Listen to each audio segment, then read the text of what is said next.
Hey guys, welcome back to the channel. This is story about what if Naruto Gremmory has a unique sacred gear seemingly has no limit. Part 1. Before I start, please do support for more amazing content and comments for part 2.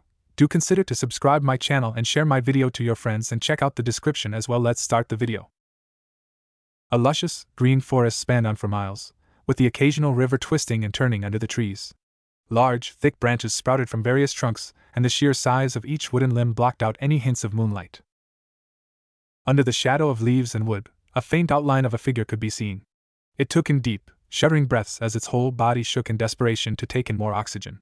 To a mere human, his figure would have been grotesque, two horribly deformed wings budding from the upper body, slitted pupils, abnormally sharp teeth hanging from his gums, and various animal heads emerging from the abdominal area.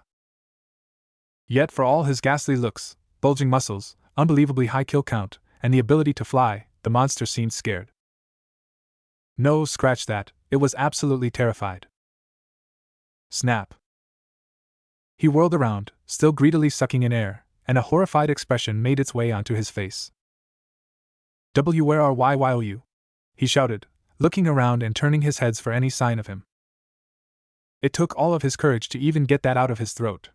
The man, no the hunter, was just that scary. Of course, he had heard of rumors and of his reputation, but he had merely dismissed the possibility of meeting him. Besides, hearing about him and seeing him was vastly different. A 6-foot, towering redhead that usually donned a black coat with red clouds sewed randomly. An assassin that could back up his talk with finesse, skill, and strength. The now brightest half-devil of his generation and in possession of an unique and devastatingly efficient sacred gear. Snap. And the figure started to curl itself up, its animal head snapping and gnashing their teeth but still keeping a wary lookout. Snap. That was 3 now, his calling card. Just like a black cat is a sign of bad luck and a 4-leaf clover symbolizes luck, those 3 snaps foretold certain death. Are you really that scared? A cool, suave voice bounced from tree to tree before reaching his ears, and the figure could only fall backwards with a blank, resigned stare. I expected more from a S-ranked stray. He stepped into a position that allowed for a good look of his face to the figure. The figure took one glance at his face and blanched, as all the color from his mutated face seemingly disappeared. It wasn't that its hunter was devastatingly handsome with spiky, shoulder-length hair. It wasn't the toned arms packed with tight, dense muscle that screamed strength. No, it was those eyes. Those piercing blue eyes that peered straight into his soul, if he had one, and demanded utmost respect. The stray couldn't help but be drawn to that beautiful, stunning blue abyss that promised death and only death. Glurk. Too late. His eyes weren't trained enough to keep up with the sheer speed of his hunter. All he could do was look up at the man and look back down to the ground, only to see his chest pierced by his arm. All he could do was spit up blood, and the crimson liquid slowly made its way down his chin, which then dripped onto that same arm. Drip, drip, drip. The mysterious redhead, while wonder who it could be, waited for the stray's eyes to lose a burning spark, called life before pulling his arm back out with a sickening squelch. He squatted down to the ground and wiped the said arm on the grass, and used his other hand to pull out a phone. It's death, the job is done. I see. Oh, come on. I was expecting a good job or something like that. Whatever. Just make sure to have a bowl of ramen awaiting my return. Please?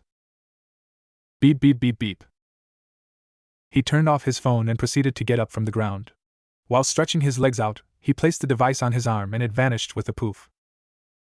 Did she just hang up on me? The Gremmory mansion was nothing short of lavish.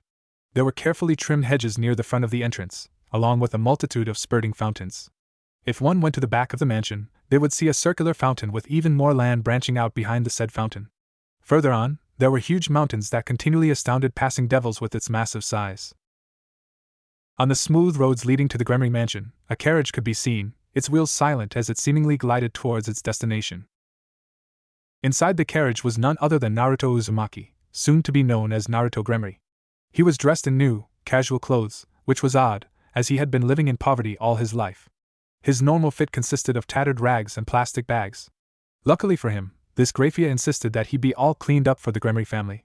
And so, he was cleaned, groomed, and then fitted into clothes, all for the sake of appearances. That wasn't the only difference, as he was unconventionally silent, even more so than usual. The reason?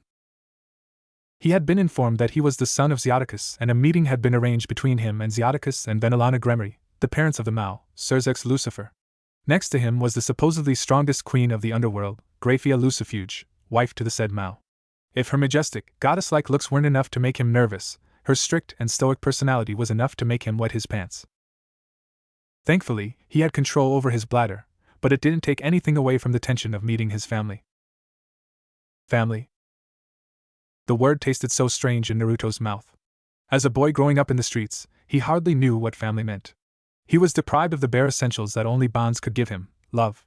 Fighting other half-devils for the barest morsel of food and water was a daily occurrence for him. Apparently, that was all going to have to change. At least, that was what Grafia had told him. But of course, Naruto didn't trust the silver-haired princess's honeyed promises of a comfortable lifestyle with his new family. There was that word again. Family. The carriage had stopped. It was time. With his heart pounding, Naruto carefully stepped out of the carriage and was shortly followed by Grafia. In front of him were three figures that would change his life forever. Welcome. While Xiaticus looked confident on the outside, he was inwardly sweating in the nervousness. He felt threatened to eat him up from the inside. It was his son, for Mao's sake. Would Naruto hate him for not being there for him for the first 6 years of his life?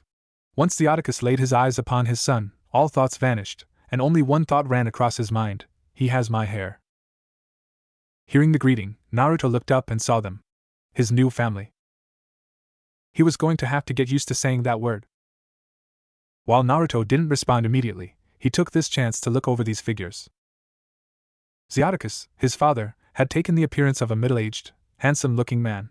He had long crimson-red hair tied in a loose ponytail along with bright blue eyes. Naruto instantly deduced that he had gotten most of his looks from this man. To his left was a buxom, brown-haired woman with light purple eyes. For some reason unknown to Naruto, her beautiful face was marred by clenched teeth and a barely held-back fury.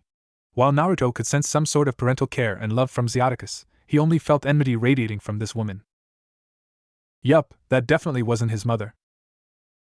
To the right of Xiaticus was the Sirorg Lucifer. While Naruto lacked education, even idiots with an empty head in the underworld knew who Sirorg Lucifer was. He was the Lucifer and said to be the strongest of the four Maos. Using his power of destruction, he played a pivotal role in fighting the old Satan faction. He was the ace for the anti-Satan faction and rightfully treated as a hero. Appearance-wise, he was a handsome man who seemed to be in his early 20s. He had shoulder-length crimson hair and blue-green eyes, that he obviously inherited from Xiaticus. He had a more curious and thoughtful expression and luckily for Naruto, didn't appear to be outright disgusted by Naruto's presence. Thank you, Grafia. I'll take it from here. Xiaticus closed the distance between him and for a while, stood there awkwardly. He didn't know what to do. Should he hug him? Maybe a handshake. Quickly making up his mind, he then placed a hand on Naruto's shoulder. May I be excused, dear husband? Xiaticus frowned and turned back to face his wife. Don't you want to welcome our son, my dear? You mean your son? Venolana had a frosty look on her already twisted face, clearly unhappy with the current circumstances. Yup. Definitely not his mother. Xiaticus winced and a bead of sweat slowly dripped down his temple and then to his cheek. This wasn't the greatest start. In an attempt to diffuse the rising tension of the situation, Sirorg stepped up and said in a kind voice, "Nice to meet you, Naruto. My name is Sirorg Lucifer, and I'll be your older brother from here on out." Xiaticus inwardly praised his eldest son and was elated that the situation wasn't completely ruined. His happiness was bound to crash and burn, as Venolana merely scoffed and turned back to the house. Venolana was furious.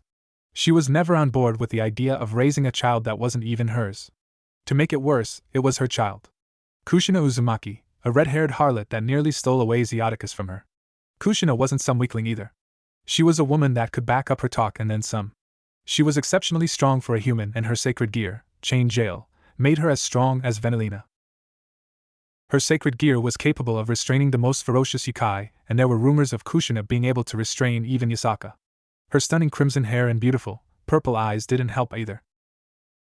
As Venolana stormed inside the mansion, her expression and body language quickly sent all maids and butlers scurrying out of her way. Clearly, she was looking for something, or better yet someone. The question was what, or rather who was she looking for? Where is she? Where is she? Venolana mumbled under her breath. No matter how unladylike it was, she had no other choice. It was vital that she got to Rias before anyone. She yelled RIS. A young 6-year-old pure-blood devil quickly presented herself in front of Venolana, as she knew that this just wasn't the day to push her mother's buttons. Why yes, mother. Rias's tone helped Venolana realize that her daughter was scared of her, and she quickly restrained her anger to the best of her ability. Rias, there will be a boy coming into our residence very soon. Do not, under any circumstances, associate yourself with him. No matter what your father or Sirorg tells you, he is not your brother. He's just a mistake. Do I make myself clear? With her tirade finished, Venolana fixed a stern glare on Rias. Rias, visibly scared and worried about her own well-being, quickly responded with a yes, mother. Of course, she could have questioned her mother and asked why. Why is he a mistake? What did he do to get you so mad? But her 8-year-old instincts overridden her curiosity, and shut her mouth shut. After hearing her response, anger was seemingly drained from Venolana's face, and all that was left was a cold, determined look. It was time to show Naruto his place. Venolana walked back out, and as she made her way back to the entrance, she witnessed her husband finish setting the ground rules and what the future would look like for Naruto. The timing couldn't have been more perfect. Dear husband, would you mind if I talk to young Naruto alone? Her underlying tone made no room for argument, and Xiaticus hardly put up resistance as Venolana dragged Naruto back into the mansion. Walk with me. Again, her words came out as a command, and Naruto was forced to keep up with Venolana's brisk pace. After twisting and turning around the mansion's seemingly infinite walkways, Venolana suddenly stopped, and Naruto took that as an unspoken command and stopped as well. Do you know why I brought you here? For Naruto, it seemed like a lose-lose situation. There was no doubt in his mind, if he opened his mouth to respond, she would fire back a derogatory statement. If he didn't say anything, it was more than likely that she would sneer at his inability to talk. Either way, she hated his guts, that much was clear. From here on out, whatever he did would never please her. The sheer hostility she was exuding made that much clear. I brought you here to tell you something. She sneered and started to circle him in a similar manner a shark would do to an injured prey. You're nothing. Her bluntness surprised even herself. I don't know what possessed my husband to bring you here, but you should know your place.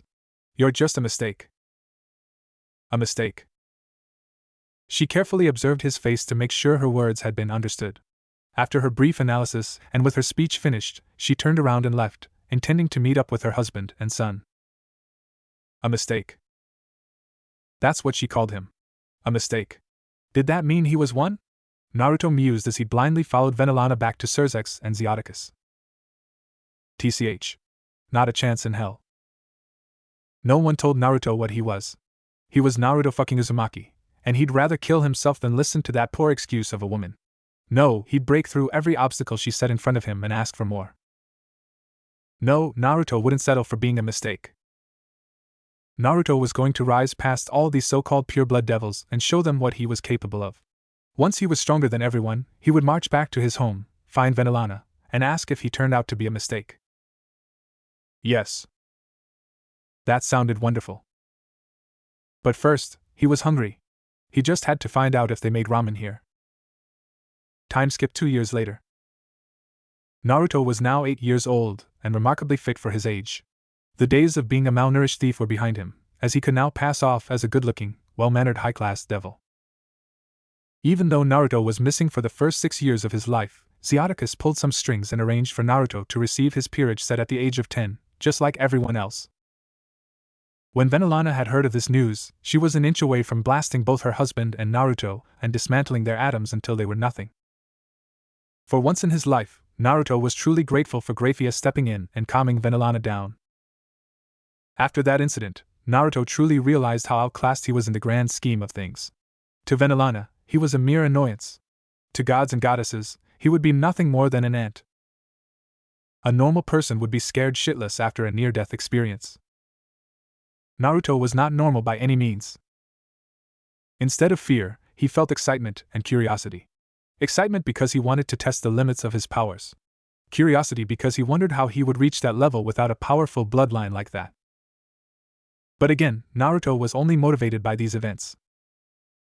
While Naruto wasn't a super devil by any means, it didn't take away from his prodigious abilities. While his demonic reserves and muscles haven't fully matured, he trained both aspects. While Rias was busy indulging in Sirorg's doting and watching anime after anime, he honed his control over his reserves, practiced elemental attacks, and conditioned his body as well. As a result, his control over demonic energy was exceptional for his age, and he certainly wasn't a weakling in the physical aspect. Normally, a devil would choose one area to specialize in, maybe two if they were motivated enough. Naruto, on the other hand, had it all planned out. He knew that specializing in only one area of expertise was a bad idea. If he focused purely on his demonic manipulation and gave physical training none of his attention, he would have no defense if a physical-type opponent managed to slip by his magical attacks and took the fight to a close-range one. At the same time, conditioning only his body would eventually lead to a scenario of him being bombarded with elemental attacks by a long-range specialist. Naruto showed remarkable foresight by thinking about the positives and negatives of being a pure specialist and of versatility. Even though these thoughts swirled around his head, he couldn't help but be drawn to certain types of attacks. For example, his control over fire and lightning was better than his control over water, earth, and wind. There was just something that drew his attention to those two elements. The sheer heat and power fire emanated and the pure, stinging pain and paralyzation one would suffer when encountering lightning were all aspects that stole his attention. In general, Naruto preferred his magic over his muscles, though he reluctantly pulled himself together to run, do squats, and finish his push-ups. Not only that, but Naruto also yearned to find an ace, a unique ability that he would use when there was no other option. Despite his intense research and training, he failed to discover his ace. He was equally excited and frustrated. No matter, Naruto was young. He had plenty of more opportunities to search for a unique technique or fighting style. If that wasn't enough, no one knew of his capabilities and enormous potential, which was Naruto's intentions in the first place. His family doted on his half-sister, Rias, and that in itself presented a perfect opportunity for him to refine his skills while not drawing any unwanted attention. Though Naruto couldn't help but feel a tad bit jealous of all the love and adoration that was showered upon Rias. He had to continuously reassure himself that this was for the best, which didn't always help. Of course, Naruto couldn't blame himself. For all his maturity and intelligence, he was only 8 years old, and like other 8-year-olds, he craved attention. With his willpower, he pushed these desires away and focused on his training. Speaking of Rias, due to Venolana's influence and interference, the relationship between her and Naruto was strained. While she didn't go out of her way to belittle him, the interactions between them weren't pleasant. She refused to be around him and did her best to avoid him. As if Naruto cared about his relationship with the spoiled princess. He had plenty of things to do and accomplish. As for right now, Naruto had to wake up. Beep beep beep beep. Crash. Naruto was barely awake, as he really pushed himself last night. Experimenting with new spells without supervision didn't sound like a good idea, and it certainly didn't turn out like one. I don't understand why I set up an alarm clock if I'm just gonna break it every damn time, Naruto groaned and half-heartedly began to put on his shirt and pants. His room was spacious, which was expected when living in the Grermory mansion. After all, high-class devils were known for their greed and richness, especially the families of the 72 pillars. His dirty clothes were neatly stacked in a basket, which was located in the far right corner. Near the window was Naruto's desk, filled with various books that delved into tactics and elemental attacks. Next to these books were his notes on how to improve his control and strategies he'd use in the future. In the far left corner, he had a yoga mat and a pull-up bar he utilized daily. Next to the wall was a queen bed with luxurious sheets and a fluffy pillow laying on the top. Naruto then proceeded to make his bed while yawning during the chore. Walking over to his desk, he frowned before taking his notes and placing them in a manila folder. He didn't need anyone peeking at his notes. Not that anyone would dare to associate themselves with him by entering his room. Still yawning, Naruto awkwardly shuffled out of the room and prepared for his daily run. But first, he needed some breakfast. He was a growing boy after all. He quickly made his way down the stairs, made a couple of turns, and finally reached the dining area. For Naruto, the downside to having such a large home was evident. Getting to the dining area was a chore in itself. Making his way to the entrance? Forget it. It used too much effort for Naruto's liking. Of course, he could use the teleportation spell, but he didn't want to reveal that he had that in his arsenal. After grabbing a couple of fruits and scarfing down a simple breakfast of eggs and bacon, he started a light jog in the back of the mansion. The beauty of nature in the underworld was something Naruto greatly appreciated. The groomed flower beds and trimmed hedges provided a sharp contrast to the untamed, wild allure of the forests. The fresh, untainted air always managed to rejuvenate him just in time for his morning exercises. As Naruto got comfortable and stretched out his joints, he picked up the pace.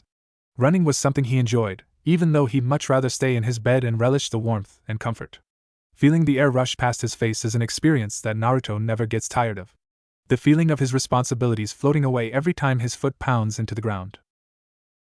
The feeling of being free. Once the euphoria fades and the run grinds to a stop, Naruto can practically hear the chains clasping back onto his shoulders and torso. Having to deal with Venolana only put more and more stress upon him. Stress that he could escape only when training. With a heavy sigh, Naruto made his way back to the mansion. For most people, a sweat-covered, heavily breathing 8-year-old boy would be a strange sight, but for the Gremmory maids and butlers, it was a daily occurrence. As they bowed before his presence, he spoke up. "You know, you don't have to bow to me.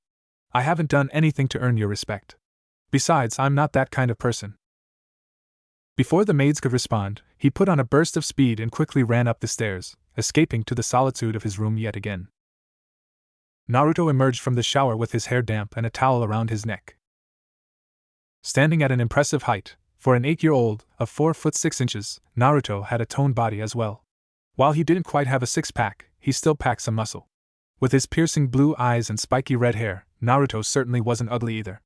Most maids and women agreed that he would grow up to be a handsome devil.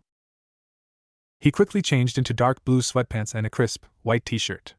Taking his towel, he meticulously folded it before placing it in the laundry basket.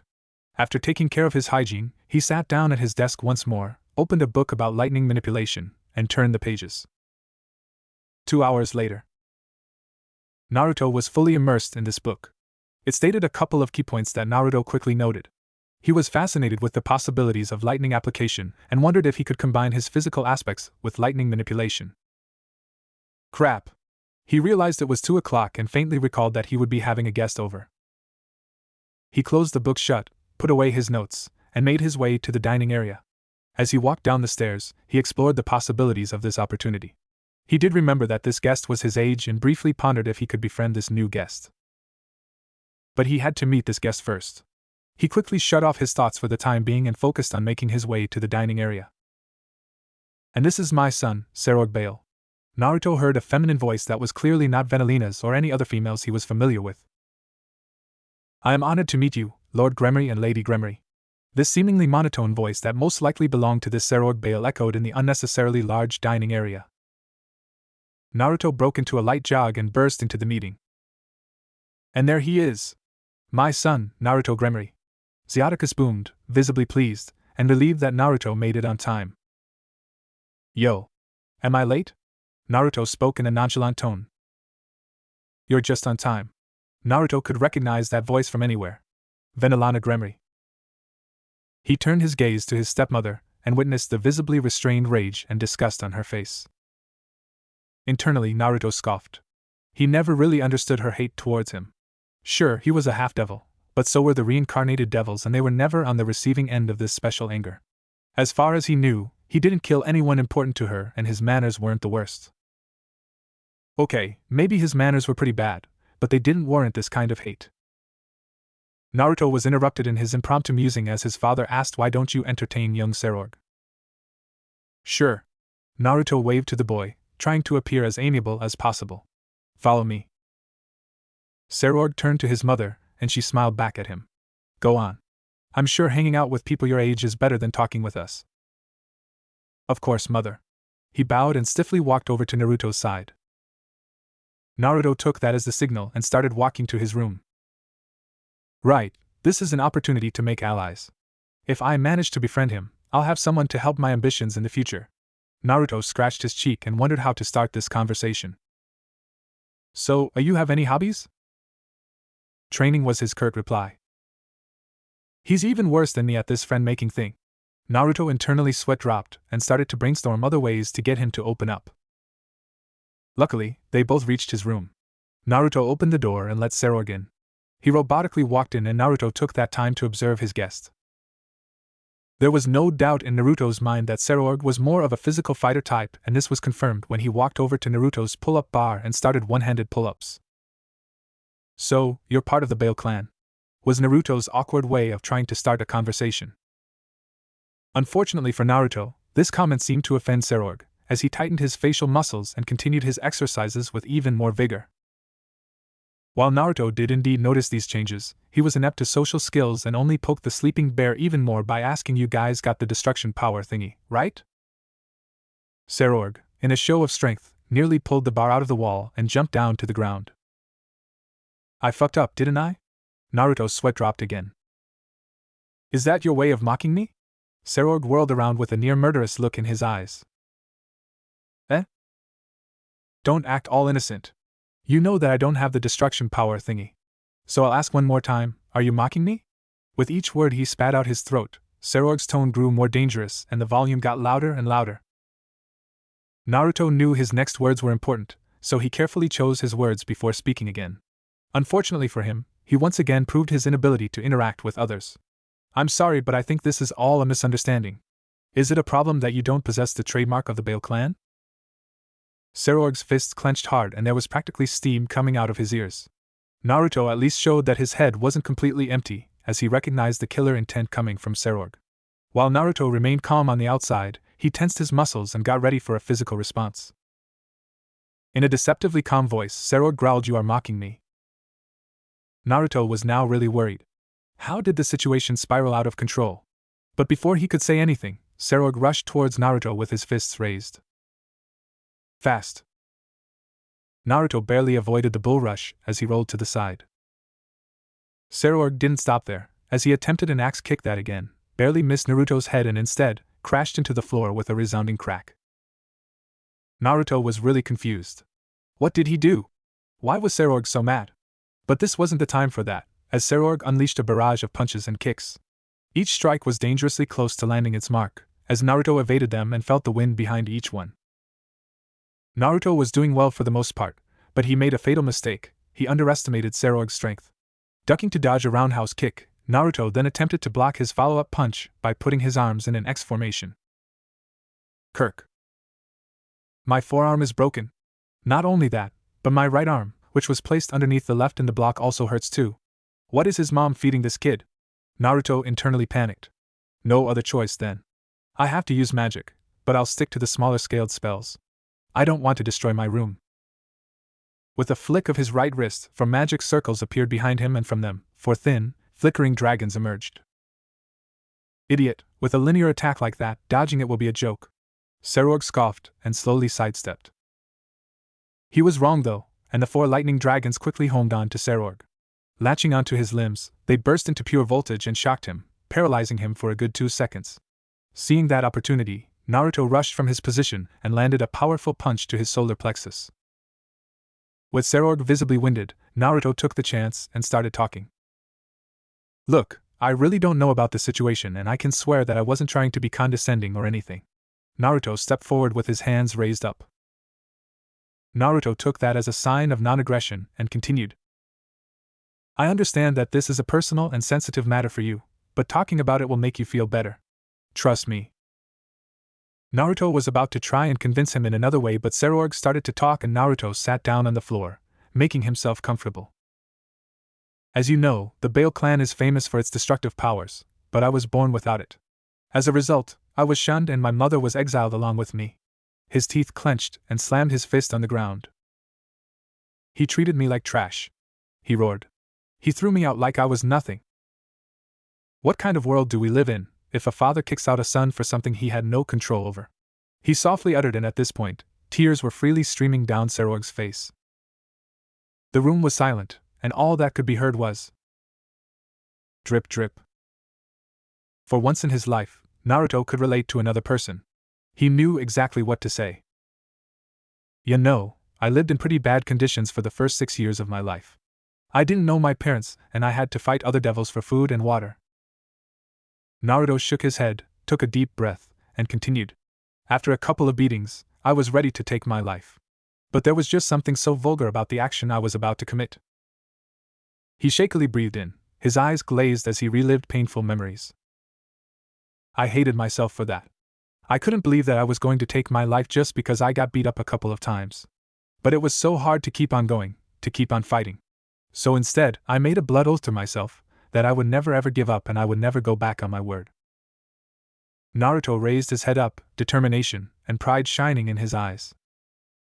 I can't say I understand what you've been through, but I've had my share of hardships in my life too. Naruto stood up and walked over to Sirorg. Let me tell you something, this whole time, we're running a race called life. Some people have a head start, but guys like us, we have a handicap. But to give up because it's too hard, Naruto shook his head. That's cowardly. That's the way out for losers. The true test is whether you can brave the obstacles and keep on running. If you can do that, trust me, you'll come out stronger. You'll come out as a winner. Naruto offered his hand to Sirorg. So tell me, are you a winner or a loser? Sirorg looked at the hand and a faint smile crept onto his face. He took his hand and Naruto pulled him up. A new friendship was born. Ha ha. Naruto was kneeling on the ground, panting. The last attack took a lot out of him, and while his control was refined, his reserves weren't at the level he wanted them to be. Pushing himself every day and night could only go so far. He was only human, after all. Well, half human at least. And not bad. Sirorg was in a similar situation, as he was on one knee with his clothes fried and sizzling. The elemental combination attack of fire and wind was frightening, to say the least.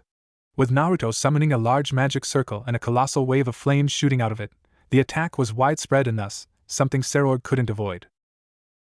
To make it even worse, he fanned the flames with blades of wind.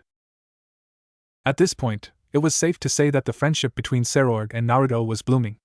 Every chance they got, they fought each other in intensive battles that others could only describe as deathmatches. In their free time, they trained even harder in an attempt to shock each other with their newfound strength. TCH. I see. Can keep going. Naruto forced himself to stand, though he was slightly swaying due to his exhaustion. Sirorg could only scoff at his friend's determination and pride. As if, you're about to collapse any second. In most battles, Sirorg attempted to get in close to make the fight more personal, as his strength, speed, and durability could easily shift a physical battle in his favor. On the other hand, Naruto preferred to keep his distance and barrage Sirorg with his arsenal of elemental attacks before going for an elemental combination finisher. However, it didn't mean Sirorg could outright ignore Naruto's strength. Naruto hadn't slacked off at all in his conditioning. While not quite on Sirorg's level, his physical attributes were nothing to scoff at. Naruto then promptly collapsed on his back, facing the dark purple sky. He definitely shouldn't have said those words. It came back to bite him in the ass. Even with his vision obscured, he could see Sirorg's smug smile stretching across his face. If he wasn't so tired, he would have stomped over to him and punched him right in the mouth. Sirorg collapsed as well, his bulky torso shooting dust everywhere on impact with the ground. Ha! Naruto was somewhat satisfied with the outcome. He wasn't able to beat Sirorg this time, but a draw was better than a loss. You win some and you lose some. Besides, he couldn't exactly turn back the time and change the outcome. What he could do was review his mistakes, learn from them, and beat Sirorg's ass next time. Sirorg's voice cut through the silent peace like a hot knife through butter as he spoke. So what's the scoreboard now? I think it's 76 to 75 in my favor. Naruto somehow found the energy to sit back up and argue. What? What is this blasphemy coming out of your mouth? Naruto harumphed and crossed his arms, clearly unsatisfied with Sirorg's statement. As far as I'm concerned, this match ended as a draw. It's still 75 to 75. Sirorg choked on his own breath but composed himself easily. I don't think so. You fell down first, so it's my win. And so, the two so-called mature 10-year-olds devolved into an argument over the outcome of the battle. After a good 5 minutes of squabbling, Naruto decided to take the high road and gave the win to Sirorg. Naruto was winded now, as he yelled himself hoarse over a petty quarrel, but he still managed to converse with Sirorg. So tomorrow, huh? I still can't believe we're getting our pieces tomorrow. Humph. I'll bet my peerage will turn out even better than yours, believe it. As a close friend of Sirorg, Naruto knew exactly which buttons to push and what to say to make Sirorg snap. Naruto hid his smile as Sirorg's face grew red from arguing yet again. Ah, the beauty of friendship. Well, this was fun and all, but I think I need to head back. Naruto stretched his arms and carefully stood up. Come back stronger, eh? I don't want these fights to get too one-sided. Sirorg sat up and his eyes twinkled with playfulness. TCH. I don't have time for this. Naruto quickly cast his teleportation spell and vanished. Sirorg fell back down and put his arms behind his head. The night sky was unusually beautiful tonight, as the stars shone with abnormal brightness, complementing the deep purple color of the sky. Man, if I knew this was what friendship was like, I would have befriended him ages ago, Sirorg told himself as he slowly but surely drifted away into dreamland, still laying on his training ground. Gremmory Estate. An intricate, crimson magic circle materialized on the floor of Naruto's floor, and a split second later, Naruto appeared in the middle of the circle. Not a second later, he collapsed on one knee, still fatigued from his spar with Sirorg. With inhuman willpower, Naruto pulled himself up and practically threw himself into his bathroom. He quickly stripped out of his dirty clothes, unceremoniously throwing them into a random corner. With his body exposed, he quickly made his way past the toilet and sink and entered the shower. Naruto's hands gripped the handle and turned it, allowing the heated water to cover him like a warm blanket. Now in a comfortable position, Naruto mused over his thoughts as his normally spiky hair flattened under the water. He was growing stronger, he was sure of it. Standing at a height of 57 inches, he was an inch taller than the average height for 11-year-olds. His muscles have grown even larger, though Sirorg had him beat in that department. Sirorg. They were definitely rivals, as both strove to best each other in each spar with vigor and enthusiasm. But were they friends? Naruto certainly thought so. They joked around and shared their various problems and insecurities. If that didn't mean they were friends, what did? He tapped his chin with his finger as the showerhead continuously sprayed hot water upon him. Enough about Sirorg. Whether we're friends or not isn't the pressing matter. No, the problem is me finding my ace. Naruto was growing frustrated with each passing moment. Even with the massive library in the household, Naruto was unable to develop his calling card. One of Naruto's stepping goals was to make a name for himself in the underworld. He didn't want to remain a brother of Lucifer, or a mistake as Venolana frequently called him.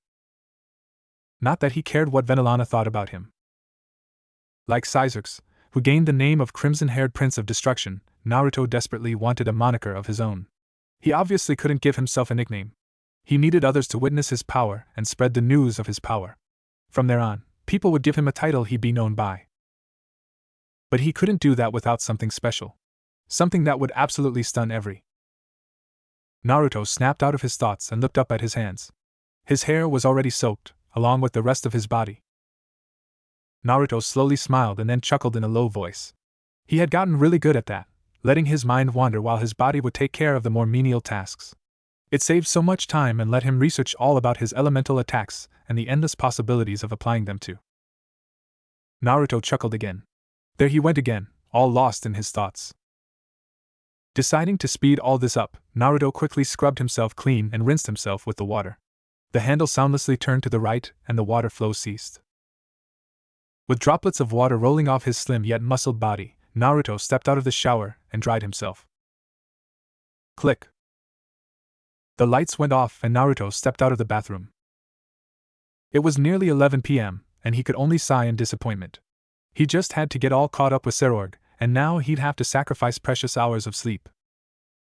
He made his way to the bed and promptly fell on the silky blankets. It was only a matter of time before he fell asleep.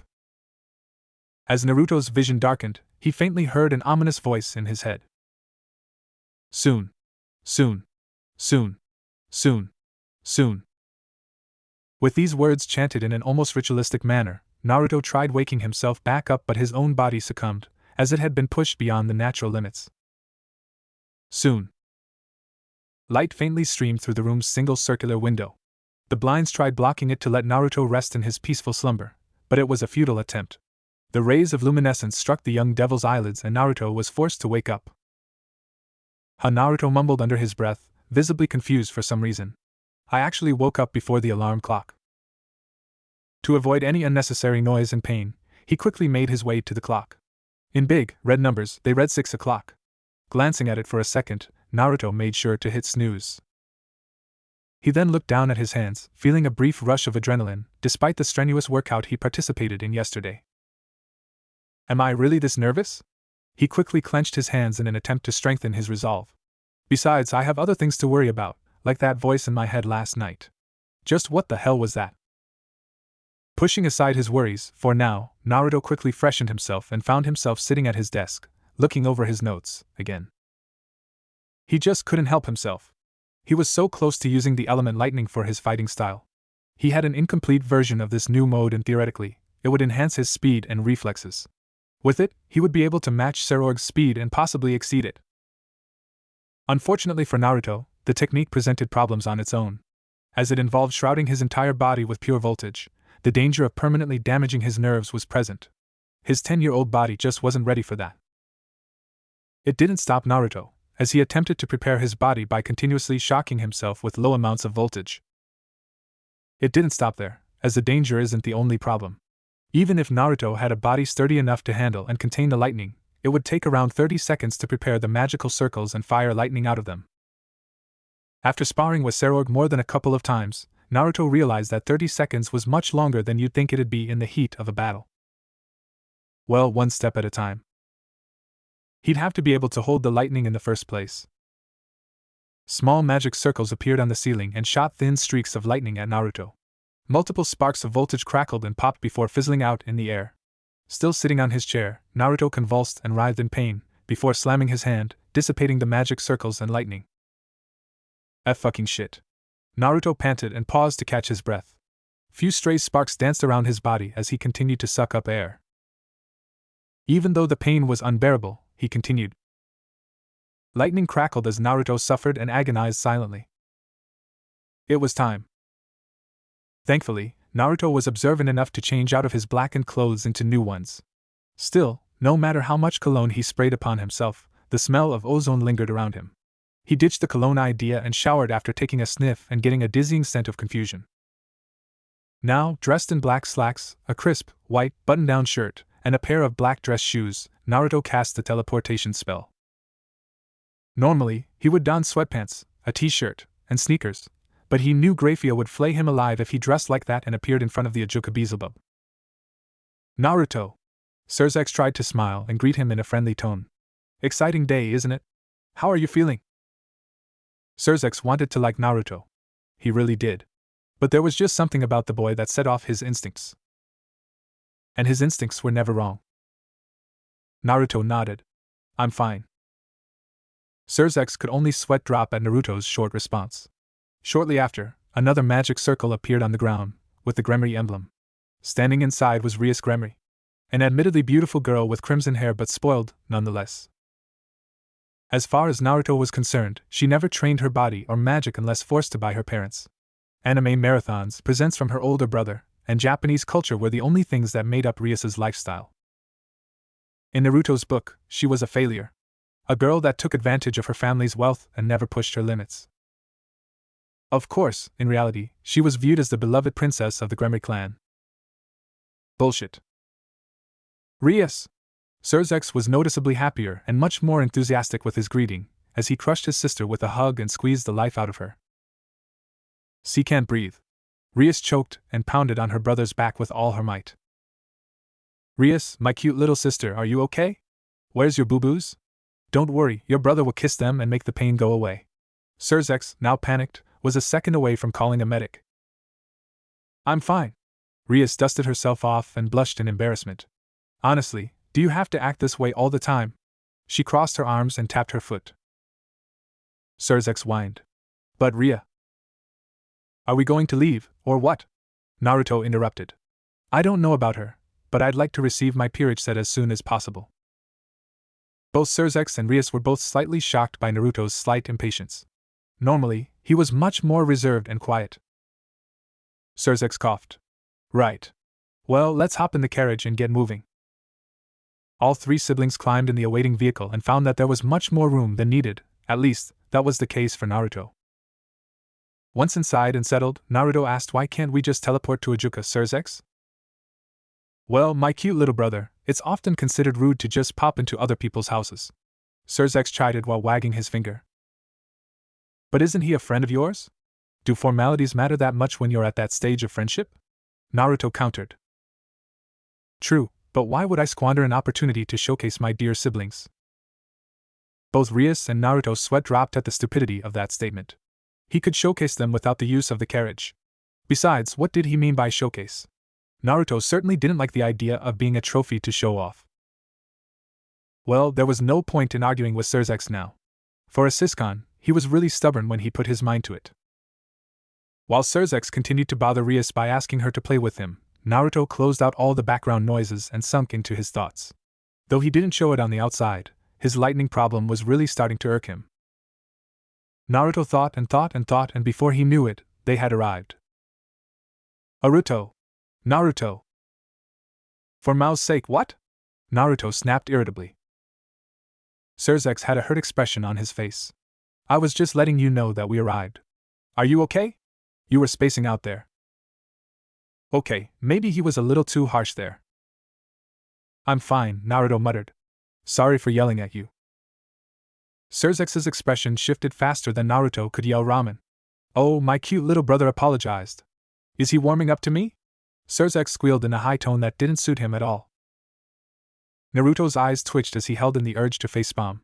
How could one man be so unbearable? How did Grafia deal with this mockery of a Mao? Why did she marry him in the first place? Can we just go?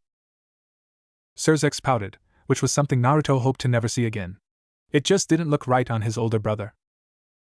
Follow your big brother. Sirorg walked towards a mansion and the doors immediately opened, as if Ijuka knew they were going to be there. Naruto looked at the handsome, green-haired man as he greeted and welcomed them into his mansion. The first thing Naruto noticed was an aura that he could only describe as mysterious. Naruto pushed these observations to the side and instead focused on what he knew of the evil peace system. He knew a peerage presented a number of responsibilities and thus prepared accordingly. Apparently, the evil pieces were created by Ijuka Beelzebub to help replenish the number of devils after the Great War. They were modeled after chess pieces and each different piece had its unique boost. Knights were worth 3 pawns and gained increased speed and mobility. Bishops were also worth 3 pawns but gained enhanced magical abilities which could be used to conjure up a multitude of spells. Rooks were worth 5 pawns as they gained superhuman strength, leading to high offense and defense. Pawns were able to be promoted into a queen, rook, knight, or bishop in enemy territory or with the permission of their king. Queens, being worth 9 pawns, possessed all the characteristics of rooks, knights, and bishops, making them the most balanced piece as well as the most powerful. Naruto had planned out for this as well. See, each piece, besides the queen, had their weaknesses. First, pawns don't gain significant boosts besides the ones given by being a reincarnated devil, enhanced strength, night vision, language. Knights weren't sturdy and a well-placed hit to the legs would take them out. Bishops were often vulnerable to physical attacks if she exhausted their reserves or if the opponent slipped under the guard. Rooks were more balanced compared to the previous 3 pieces, but they were slow. Besides, being durable did not equate to being indestructible. Once Naruto had read up on their strengths and weaknesses, he made sure to remember that his peerages would not have those weaknesses. His knights would be able to tank a couple of hits. His bishops would learn physical combat and work on their physical conditioning. His rooks would be fast and have a few magical spells in their arsenal. His pawns? He would put them through hellish training. He would break them down with sadistic glee and then put them back together as warriors. Okay, maybe he wouldn't break them down. But needless to say, training would still be very, very hard. He would make sure of that. But above all, his peerage wouldn't be a peerage. It would be a group or an organization. His pieces wouldn't be servants. They would be his comrades, his friends. And he would never, ever force someone into his peerage if he could help it. If they were strong and held plenty of potential, he would follow them around and annoy them about it. But he wouldn't force any decisions. Naruto was so absorbed in his thoughts that he failed to notice that Rias had already received her pieces. Ending now for Naruto. Ijuka smiled at the young devil and what he hoped was a charming, dazzling grin. Naruto stepped forward and laid his hands on the replacement king piece. After a brief period, his pieces emerged and Naruto couldn't help but gasp. They were beautiful. Instead of the crimson veined pieces Rias had, he had completely different ones. They were deep blue with flecks of red-orange in random places. Pure white shone through several veins, as each piece practically pulsed power. Naruto couldn't help but notice that the white veins resembled bolts of lightning. If one looked even closer, they would see a few abnormalities. Some of his pieces were different in shape and Ijuka took great pleasure in pointing that out. It looks like you have a mutated queen, rook, and knight piece. Congratulations, not many devils have even one mutated piece. Naruto smiled. Eat that, Sirorg. He followed Sirorg out of the mansion and the 3 siblings stepped into a teleportation circle. Everything was going according to his plan. As soon as Naruto's feet touched the ground again, he turned to Sirorg. There was something he had to tell him. Brother. Sirorg turned to Naruto, who had an unreadable look on his face. I wish to leave. That was not what Sirorg anticipated to hear. See, can you repeat that? I don't think I heard that correctly.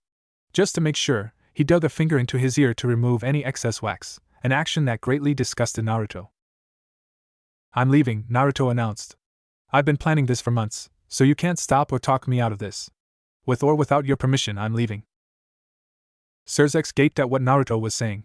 He was only 10 years old, for Mao's sake. Naruto continued. I know you think I'm just a 10-year-old.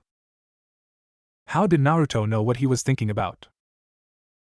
But I'll try to stay out of trouble. I'm not an idiot. Naruto finished and looked at Sirorg expectantly. Well, I suppose it's alright. Great. See ya. Naruto drew his own teleportation circle and promptly vanished. Wait. Sirorg had his arms outstretched, as he was expecting a hug from his brother. How dare he? Humph. He was going to have to hug Rias even more now. Naruto's sweat dropped at how easy it was to convince Sirorg to let him go. The fewer words he had to use to convince him, the better. Being the organized devil he was, Naruto had already packed his stuff up. His notes were all inside a thick folder, and he had a bag full of food and clothes. Next to the bag was a personal invention of Naruto.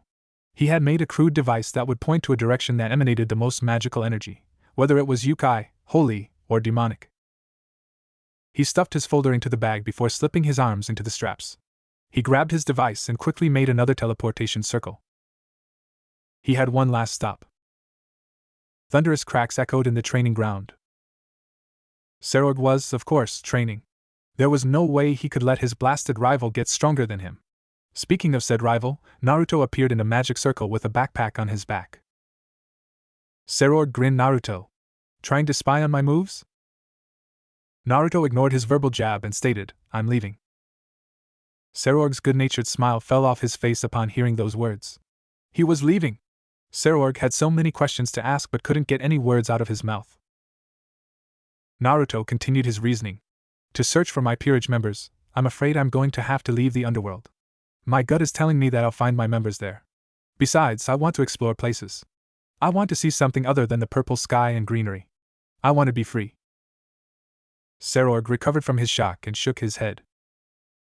I can't talk you out of this, can I? Nope.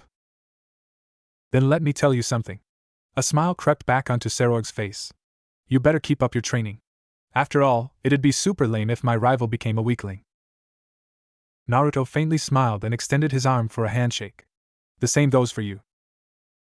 Sirorg took his hand. In both of their minds, they had the same thought. I'm gonna miss him. Time skipped 6 months later. Naruto was very irritated. He knew searching for his future comrades would take time, but he didn't realize the sheer effort it took to recruit a member with actual potential. Of course, Naruto could just take a random human off the streets and train him, but that was the same as giving up. And Naruto did not give up. Fortunately for Naruto, he recently had a stroke of good luck and found multiple, linked cases that potentially pointed to a new member. According to eyewitnesses, a nearby village in the forest was completely frozen solid with only one girl left, as a survivor. People dismissed it as a weather abnormality, as many humans were discouraged from entering the forest in the first place due to rumors of roaming bears. As if bears were going to stop him. Naruto stealthily made his way through the forest, holding a map in one hand and his tracking device in the other. So far, the device pointed in the direction of the village. He was close, he could feel it. As he caught a glimpse of his reflection, he quickly realized that there was ice. The trees nearby were all coated with ice and on top of the ground was a light sheen of snow. He crumpled his map with one hand and shoved it in his right pocket. He then looked down at the device and confirmed that he was going in the right way. Blood. He smelled blood. Naruto quickened his pace, broke through the branches, and abruptly stopped before the gruesome sight. So many corpses. There were around 20 human corpses frozen solid, and the ice underneath was pink, clearly stained with blood. Walking forward, Naruto could see a mutilated body, riddled with gaping holes. He could see the pained expression frozen on the now dead man's face. If that wasn't disgusting enough, Naruto had a good look at his intestines and organs. Naruto had to close his eyes and hold back a heave. Who, or rather what, had done this? With his eyes still closed, he heard the faint sound of crying. He quickly and skillfully made his way through the various bodies and deduced that the crying sound was coming from the inside of the house. Naruto tried opening the door quietly, but much to his displeasure, the door creaked loudly and alerted the girl of his presence. Damn it! My cover is blow. Before Naruto could finish that thought, he was violently thrown out with an icy blast of wind. He was sent tumbling and rolling on the cold ground. PFT. Naruto quickly got up and instinctively put up a barrier. It saved his life. A freaking pillar of ice collided with the barrier, and Naruto had to support it with 3 more shielding spells. Through the cloud of snow, Naruto saw a girl around his age with long, light blue hair and matching blue eyes. She had tattered clothing that thankfully covered her lady parts, and had a blue scarf around her neck. Before Naruto could even recollect his thoughts, she unleashed a flurry of razor-sharp icicles. Reacting quickly with a wave of his hands, Naruto simultaneously dropped his barrier and unleashed a wave of fire from a magic circle. The icicles were quickly consumed, but his elemental attack was quickly pushed back by an icy gale. Wait! I think we got off on the wrong foot. Naruto was forced to dodge yet another barrage of icicles. This makes everything so much harder. I have to somehow counteract her attacks without any of my large-scale spells. After all, I don't want to kill her. But at the same time, I have to convince her to stop attacking me. How should I proceed? The ice slowly crept across the ground, as the girl's aura got more and more noticeable. Thankfully, Naruto wasn't an amateur and placed a wide barrier around the village to prevent any outside interference. The girl quietly asked him, "Why do you humans persist in taking my powers?" Naruto put his hands up, trying to clear up the misunderstanding. "I'm not even hum." "Shut up." Her gaze looked absolutely murderous. "You lying humans came into my village, killed my mom, and you have the audacity to attack me while I'm grieving?" Her power spiked to unbelievable levels as she released a small-scale blizzard in his direction. While thankfully not the size of an actual storm, it was still extremely powerful, as it easily overwhelmed his fire-wind combination attack. Thousands of ice particles and the biting wind stung Naruto's skin and practically threw him away into the trees. Naruto slammed into a trunk before widening his eyes and ducking. Where his head once was a gaping hole. He quickly rolled to the side and summoned his magic circles once more. Just in the nick of time, several fiery projectiles in the shape of dragons barely made it out of the circle before colliding with her ice projectiles. This continued on for a bit, as he continued to roll side to side but was held on the defensive, as his opponent released attack after attack with no sign of fatigue. "I have to go all out. At this point, it's about survival." Naruto grimly acknowledged the girl's power and started it. Godspeed! It still wasn't complete, but Naruto underwent a harsh training regime that developed his body and lightning enough to use the technique in battle. A circle appeared underneath Naruto, and another materialized above his head. Pure blue-white voltage was released from both circles and enveloped him in a shroud of lightning. Luckily for him, the girl was surprised by the turn of events as she couldn't come up with a reason why he was electrocuting himself. After 30 seconds, both circles disappeared and Naruto fell on both knees. Why? Why would you do something as stupid as that? Naruto looked up and the girl gasped. His normal cerulean blue eyes seemed to be filled with electricity, and his spiky hair became even more untamed than before. Small bolts of lightning seemed to flicker around his whole body. He was dangerous. She could sense some kind of change, but she couldn't tell what it did to him. No matter, she would freeze him and crush his head like a grape. Wait. Where was he? She involuntarily shivered and whirled around, trying to get a glimpse of the redhead. Where was he? Rustle. There. She let loose some of her powers and the plants in that area froze and then shattered. Her hair was now flicking around from the amount of energy she was releasing. In a piercing scream, she released thousands of ice needles in all directions. Clink, clink, clink. She turned around just to see Naruto drop her frozen needles on the icy ground. He's fast. She blinked and suddenly he wasn't there anymore. Although she couldn't see him, she instantly knew that he was behind him. In a split second, her very life flashed before her eyes as she braced for a killing blow. Instead, she felt his arms loop around her stomach and he pulled her into a hug. In response to this heartwarming gesture, she started trembling and sobs erupted out of her mouth. The pair stood there, the girl crying and the boy silently mourning for her dead parents. As Naruto held the girl in his arms, she made no attempt to get out of the embrace. She was tired. She was tired of these intruders that came out of nowhere, ransacked her village, and killed her parents when she refused to go with them. She missed her parents. She missed their hugs, kisses, and goodnight stories. She missed going with her mother to gather herbs and nuts.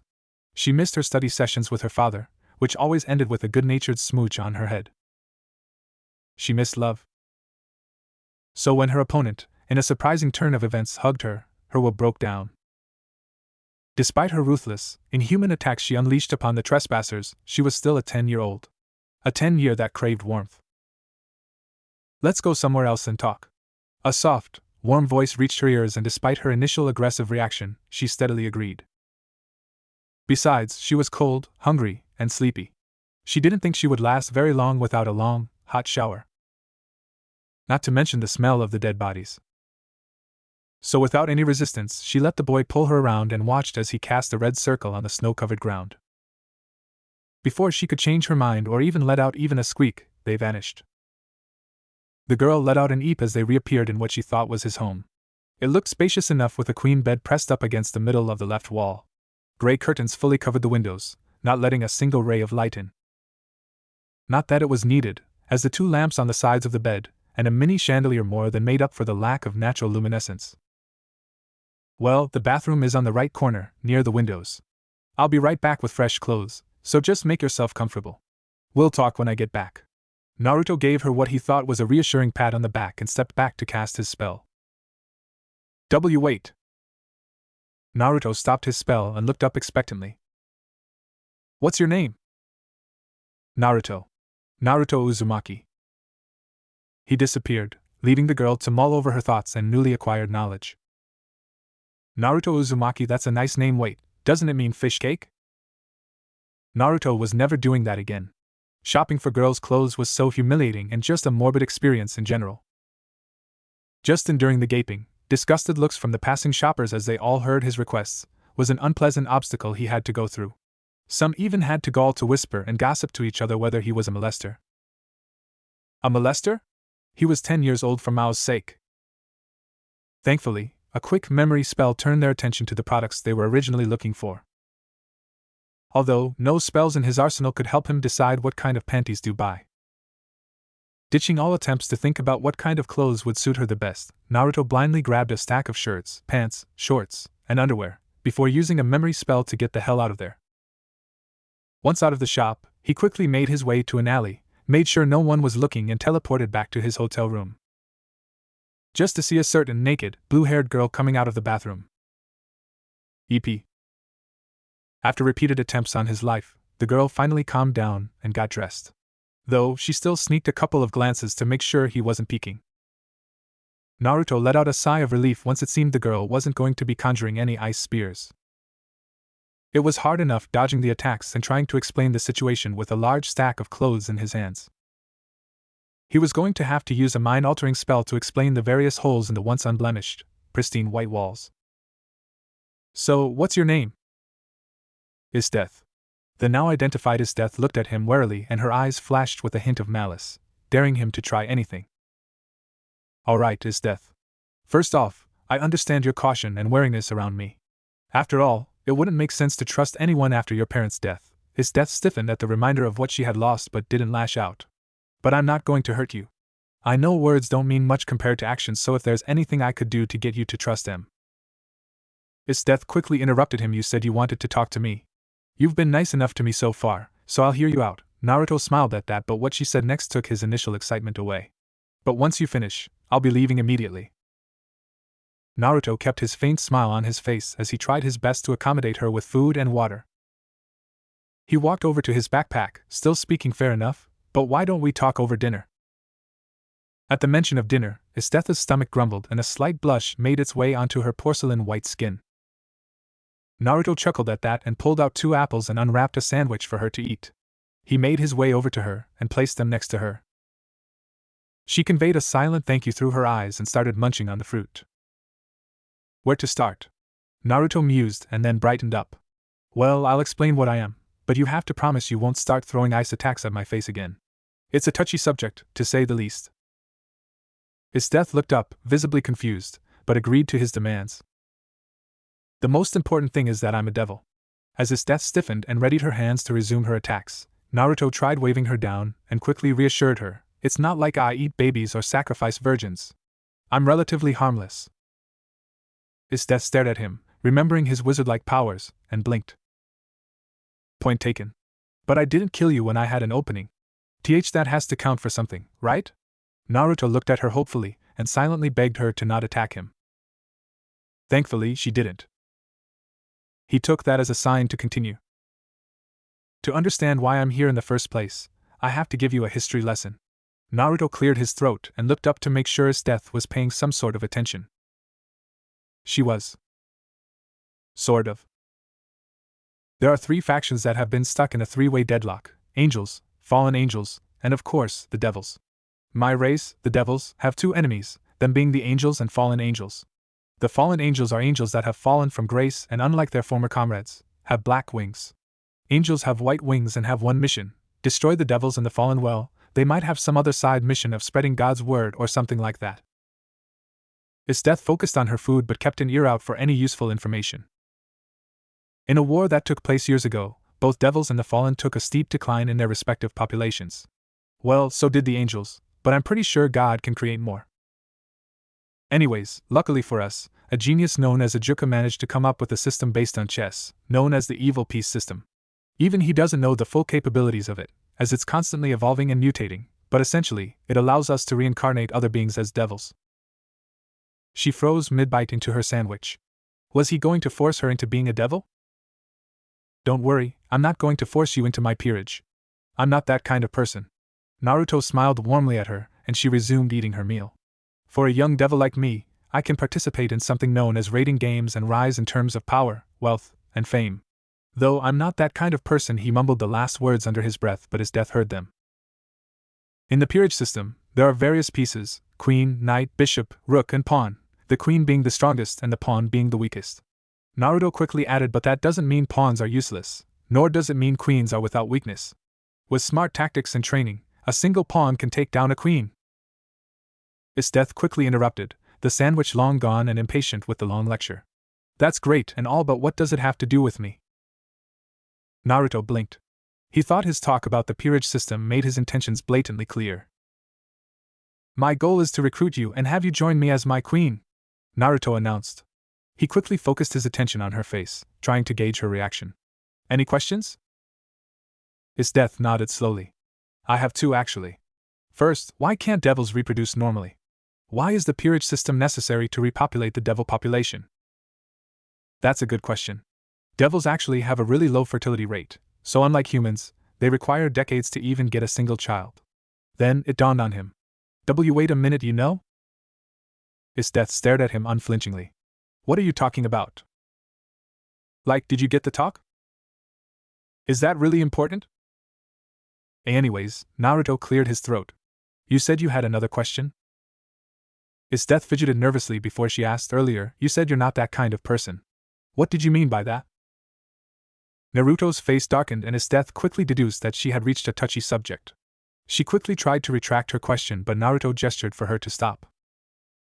It's fine, everyone has a driving force, some kind of motivation to keep pushing their limits. Usually it's money, fame, or women. But I'm not like that. Naruto sighed. My stepmother called me a mistake. Obviously, I don't believe her, nor do I consider myself a failure. But Naruto clenched his fists. I want to prove her wrong. I want to show her my strength, and to do that, I need help. I'm not an arrogant jerkwad that thinks I can do everything by myself. That's why I'm here in the first place. His death was stunned. His practically oozed determination, and she found herself believing his words. So is death, will you join my peerage? She hesitated. She knew instinctively that Naruto was a kind and benevolent person. He wasn't the type to abandon her or treat her like dirt. At the same time, she valued her humanity and freedom. I'll think about it. Naruto maintained a friendly face and shrugged. To be honest, I wasn't expecting you to accept. After all, this is a life-changing decision. However, I can't let you go after that show of power. Now that you've showcased your power, you'll be a target. I can train you, make you stronger so you won't lose your life. Do you accept? This time, there was no hesitation, only a strong resolve to grow stronger. For her village. For her parents. For herself. I do. Time skipped 6 months later. It was finally time. After training, eating, and laughing together, Death finally accepted his offer to join his peerage. Just thinking about it made Naruto immensely happy. Giddy even. Are you ready? Naruto had his chess pieces out in the open, ready to reincarnate Death as his queen. Death smiled at him. I am. No time better than the present, Naruto muttered and started the process. I, Naruto Uzumaki Gremmory, command you to join me as a comrade. Burn bright with your will to triumph and become my queen. In a sudden blinding light, Death was born anew. Once the light died down, Death observed her new changes. The first thing she noticed was her newfound strength, both physical and magical. She felt like she could do anything. Not only that, after a couple of attempts, she also discovered wings. She could fly. If that wasn't the coolest thing ever! Naruto's explanations of the other benefits she would receive fell on deaf ears. She mentally commanded her wings to appear and bat-like wings shot out of her back. Are you even listening to me? Naruto deadpanned, as he was amused with her antics. She continued to ignore him, and he could only sweat drop at the scene. Why was it that his queen ignored his words? Death suddenly smiled and took off into the air. Wait. If you do that, Naruto realized that his words would only be ignored again and focused purely on erecting a barrier to make sure other faction members wouldn't be alerted. Thankfully, they were currently in a green field with no sign of humanity for miles. Still, with his Death's now boosted reserves, a decent sensor would easily pick up her magic signature.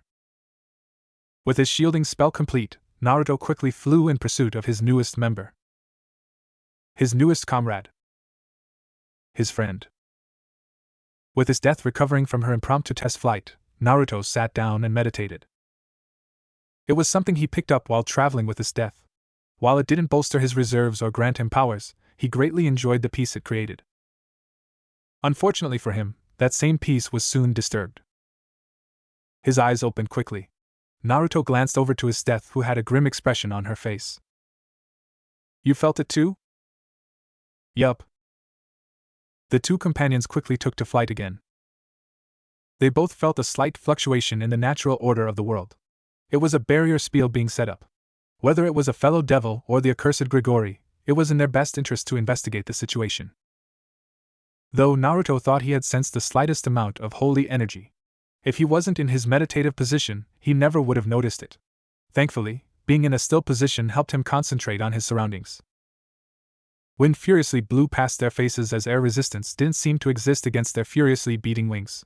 The land was really beautiful, as there were various flower patches in the natural valley. The air was fresh and free of any pollutants. Had there been more time, Naruto would have sat and stretched his legs, basking in the sunlight without a care in the world. He was right. Up ahead of them, there was a slight shimmer in the air, extending down to the ground, and curving overhead, making a dome-like sphere. Stand back. Naruto raised his hands, prepared to destroy the barrier. Lightning Beast Chase. As Naruto's attack commenced, he was briefly reminded of his encounter with Sirorg. In their first encounter, Naruto had summoned 4 homing, lightning dragons to paralyze his friend. Those attacks had been small back then. Granted, he was in his room and thus was deterred from using his large-scale lightning attacks. Still, his newly evolved blitz was exponentially stronger, faster, and bigger. The dome cracked before giving way to the onslaught. There, Naruto quickly observed the situation. 1, 2, 3, 15 warriors?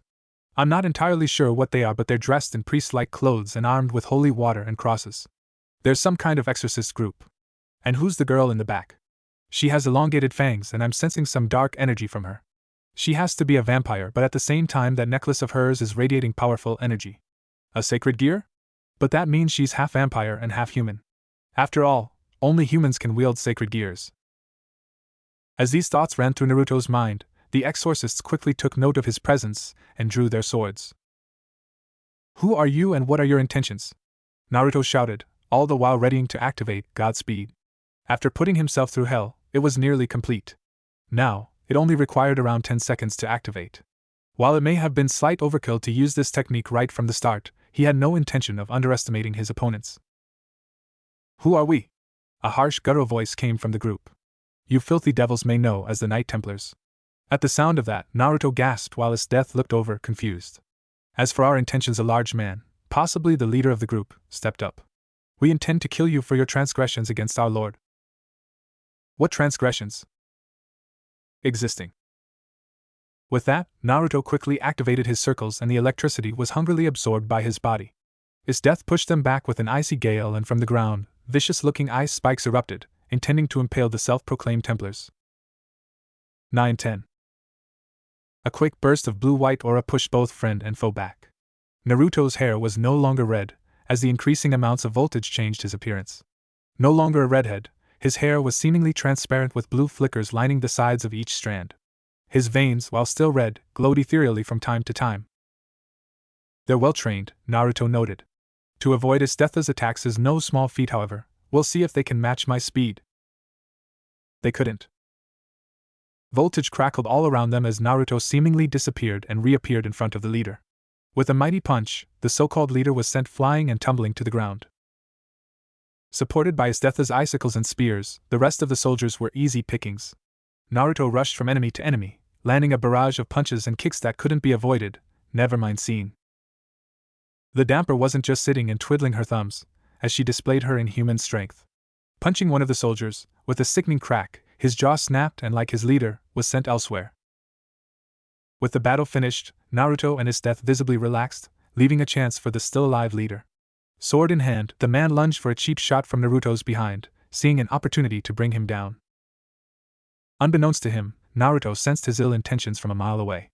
Leaning to the side easily, the man could only let momentum take its course. He was now parallel to the ground and left open to a counterattack. The leader could only pray that his lord would save him. Unfortunately for him, Naruto did not pull any punches, something his death found out the hard way.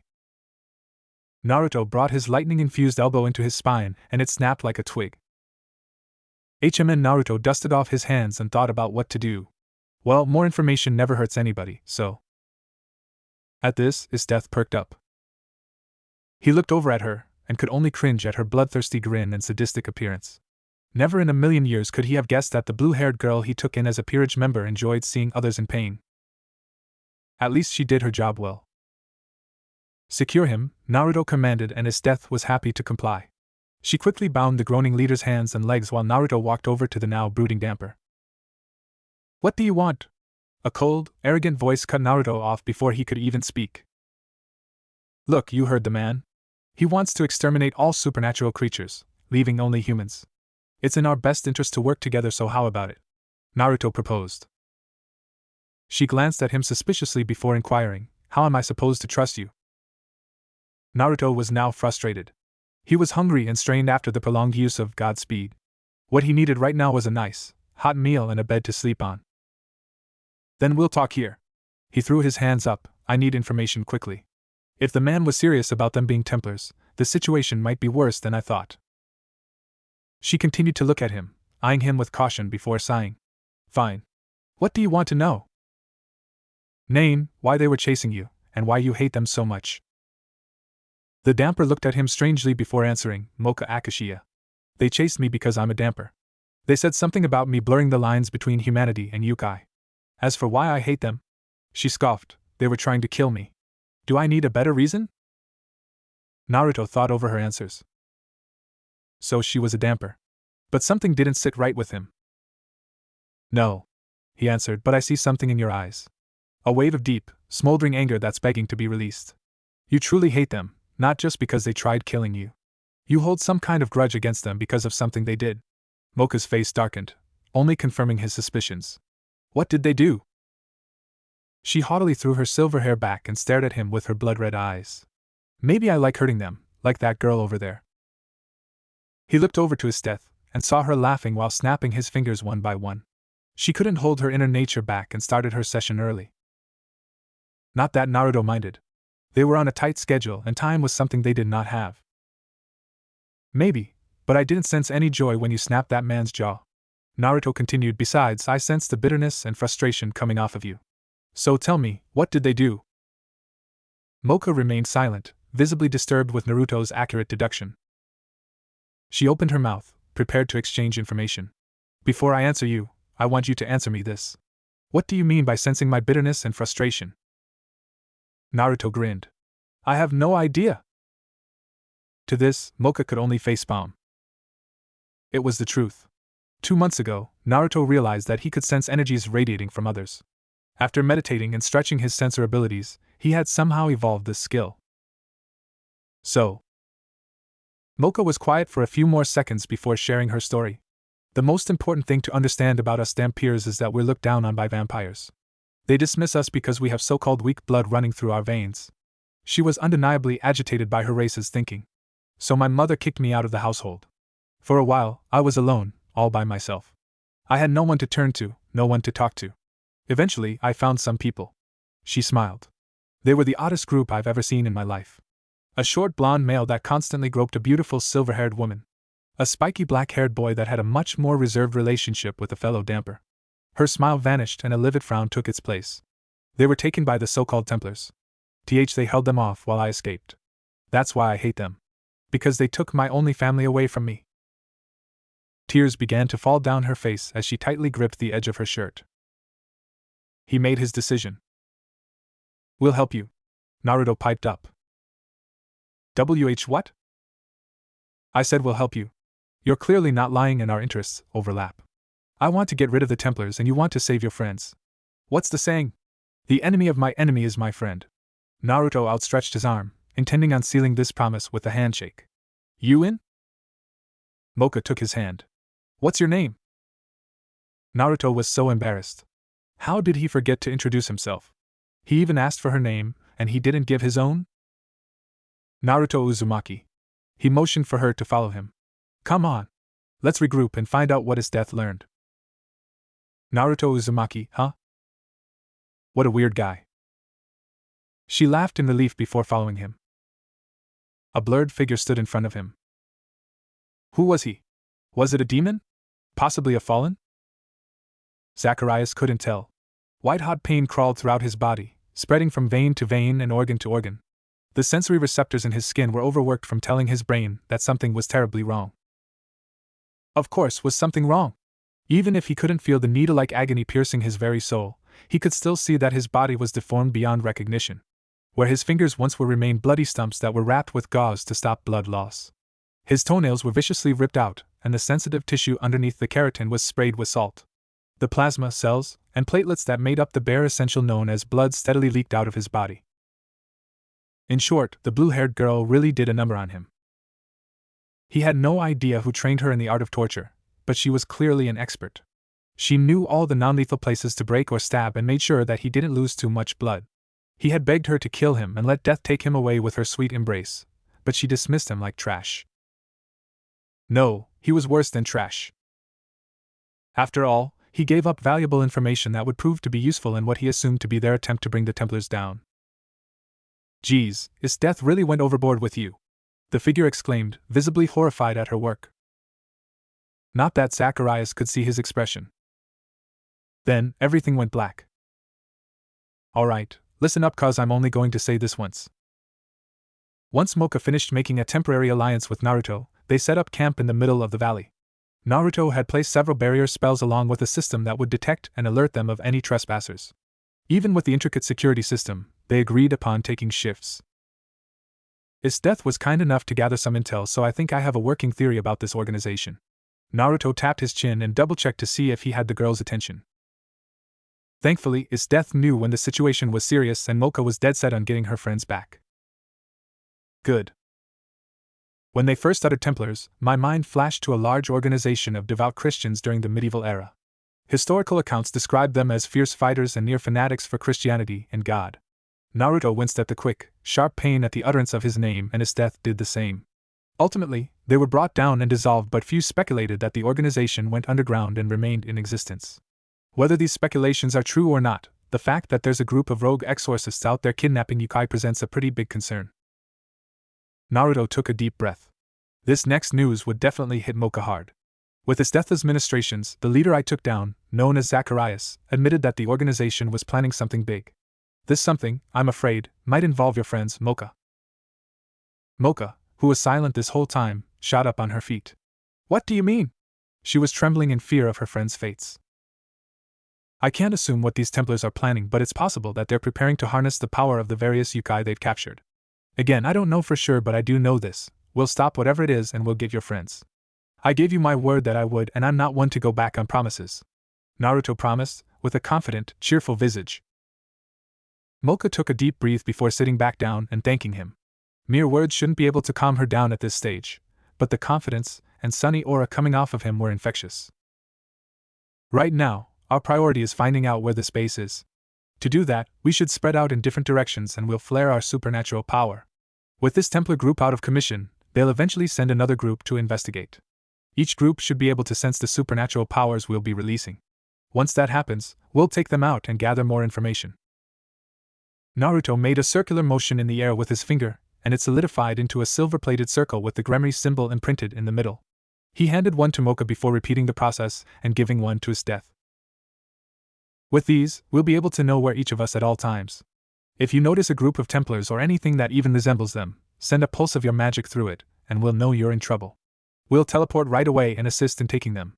Got it? Both girls nodded. Once we find out where their base is, we'll take the clothing of the fallen Templars and infiltrate the said base. From there on, we'll stick together and search for Mocha's friends.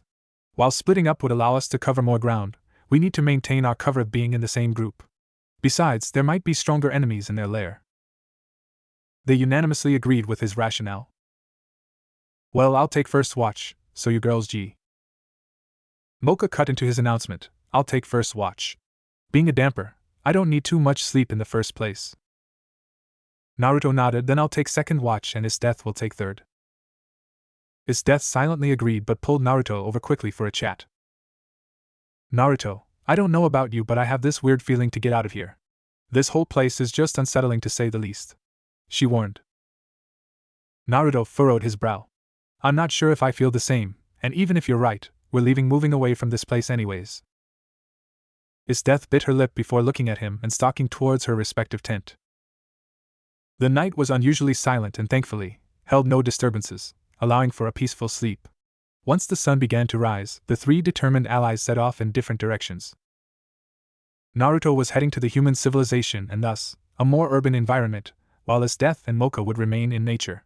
Now separated, in an unspoken signal, they simultaneously released their power for a few seconds before deactivating it. Hopefully, if it went as planned, they would find Mocha's friends, stop whatever they were planning, and get the hell out of there. Of course, that was only if that would be the case if everything went their way. Near the two devils and dampers starting point, and deep underground lied a complex system of tunnels and the subterranean passages.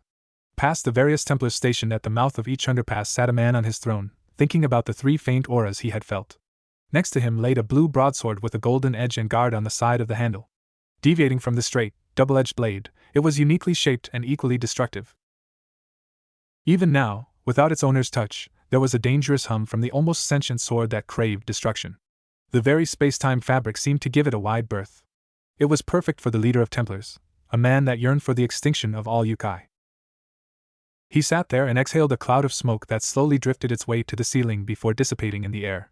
It was a dangerous habit he picked up, but it was relaxing, almost therapeutic to feel the cancerous fumes go down his throat and then diffuse throughout his lungs. It was quite a paradoxical thought, to like something so detrimental to one's health. While he detested being in the same presence of any inhuman creature, experimenting on them was a whole another story. After all, his newest test subjects were so interesting. The blonde-haired half-devil possessed a unique sacred gear that worked hand in hand with his anger, and used his wrath to produce potent darkness. Though having only seen it in action for a small time produced mixed feelings. On one hand, he was quite sure that the short demonstration did not do the sacred gear justice. Like an onion having multiple layers, there were definitely more stages under the lackluster performance. On the other hand, he was 100% sure that the later stages would have prevented the capture of the group of four. At the very least, he would have suffered huge casualties before having to step in. 2 steps forward, 1 step back. The silver-haired fallen possessed twilight healing. Nothing unique about that sacred gear, but certainly rare and useful. While skilled in light manipulation, There was nothing outstanding about the woman, besides her beauty. The other couple was just as interesting. The damper in his possession didn't have a sacred gear, but it didn't diminish her strength either. She was skilled in illusions and hand-to-hand combat. Though, her capture gave him the opportunity to learn more about the physiology of dampiers, where to hit. The black-haired fellow was the catch of the day, and more than made up for the damper's lack of sacred gear. Not only was he fast, but he also possessed an equally unique sacred gear that manipulated gravity. It was powerful, and it took both members from the hero faction to take him down. He wasn't too sure how it worked, but it would change soon. An attendant quickly made his way to the throne room and knelt at his feet, visibly eager to share his news with the leader of Templars. Speak of the devil. My lord, we have finished extracting the sacred gear and have prepared accordingly for you to absorb it. He smiled cruelly as he imagined trumpets blaring, the angels smiling, and the heavenly choir singing about his heroic deeds. He imagined his brother cheering him on to exterminate the pests and prevent them from killing anyways. It was also a pretty good excuse for revenge. All that was left in his plans was to get the stupid little damper in his possession. He scowled fiercely. As he recalled her escape, the feeling of losing yet another rare sacred gear reemerged. It was no matter though. He had her friends in his possession, and if his intel was right, she would be walking right into his hands. He'd even give her a slight push in the right direction. Tell the research and medical branch to start dissecting the two specimens. I want to know all their weak points and abilities you can extract from their bodies. Don't bother keeping them alive. I can always get more. He stood and stepped down the gray, polished steps. Don't touch the other two subjects yet. I want to see the blonde's full capabilities from a safe distance. The female's sacred gear and healing could be useful given the right motivation. Right away, my lord. The attendant quickly stood up and made his way to the ritualistic room, with the leader right on his tail. Gideon. That was what they called him. Though that wasn't his original name, as his parents had named him Megan upon birth, hoping that he would protect them from poverty, intruders, and serve as a shield for his brother from any threats. But he had failed to protect his brother from them, and thus chose himself to rid himself of the name Megan. No longer was he a protector, though he protected humans from yokai. No, that was just an added benefit. The day they all died was the day he was born anew. Like a phoenix rising from the ashes, Gideon stepped over the corpses of his family and arose as Gideon. In Hebrew, it meant destroyer, and he would just that. How fitting for the wielder of Durandal. Near the general area of where Naruto was located, a certain blonde-haired, green-eyed man dressed in priest clothes walked around jauntily, clearly in a good mood. The reason? He had made his latest conquest. It certainly wasn't meant in a sexual manner. After all, such a loyal member of the Vatican would never sink to indulge in the pleasures of sex. After all, sexuality had a singular, fundamental purpose of procreation. So unless he was interested in having children, he was to remain a virgin. No, what Dulio Gesualdo meant was tasting new cuisine. As a self-proclaimed food critic, he considered his duty of tasting various foods of utmost importance. Thus, he justified his dereliction of duty of taking a short detour from his mission to taste India's curry for that reason. For a strong exorcist and a possessor of the second strongest Longinus, he was surprisingly carefree and light-hearted. Larking around India cost at least a 2-week delay, showing Dulio as a careless, duty-shirking kind of person. But besides his unhealthy addiction to discovering and tasting unique food, Dulio was skilled in what he did. As of now, he was tasked with retrieving Durandal. Recently, the church had discovered a natural holy sword wielder in Zenobia. The destructive holy sword would be a perfect asset for the young genius. Thankfully, the church and its higher-ups hadn't left him high and dry. They had given him a sheath and told him that the closer he got to Durandal, the hotter it would get. Right now, it was scalding hot and thrumming in anticipation to envelope its counterpart. Dulio was positive that the sword was in the vicinity of this area, and his suspicions were confirmed when he felt 3 magical presences, one closer to him than the other 2. If the devils were in possession of the sword, he would have to destroy them, he grimly acknowledged. The future strongest exorcist would not fail. This environment was not in Naruto's liking. The air was a sharp decline in quality compared to the one he had been previously breathing in. He could feel the disgusting exhaust and fossil fuels making its way through his lungs, diffusing throughout his blood, and tainting its mark upon his body. He shuddered at the thought. It wasn't exactly stellar from a strategic standpoint. There were too many people bustling around with their phones in hand. His arsenal of magic would be limited, and to enter Godspeed, he would have to distance himself, lest he electrocutes the soft, untrained bodies of humans.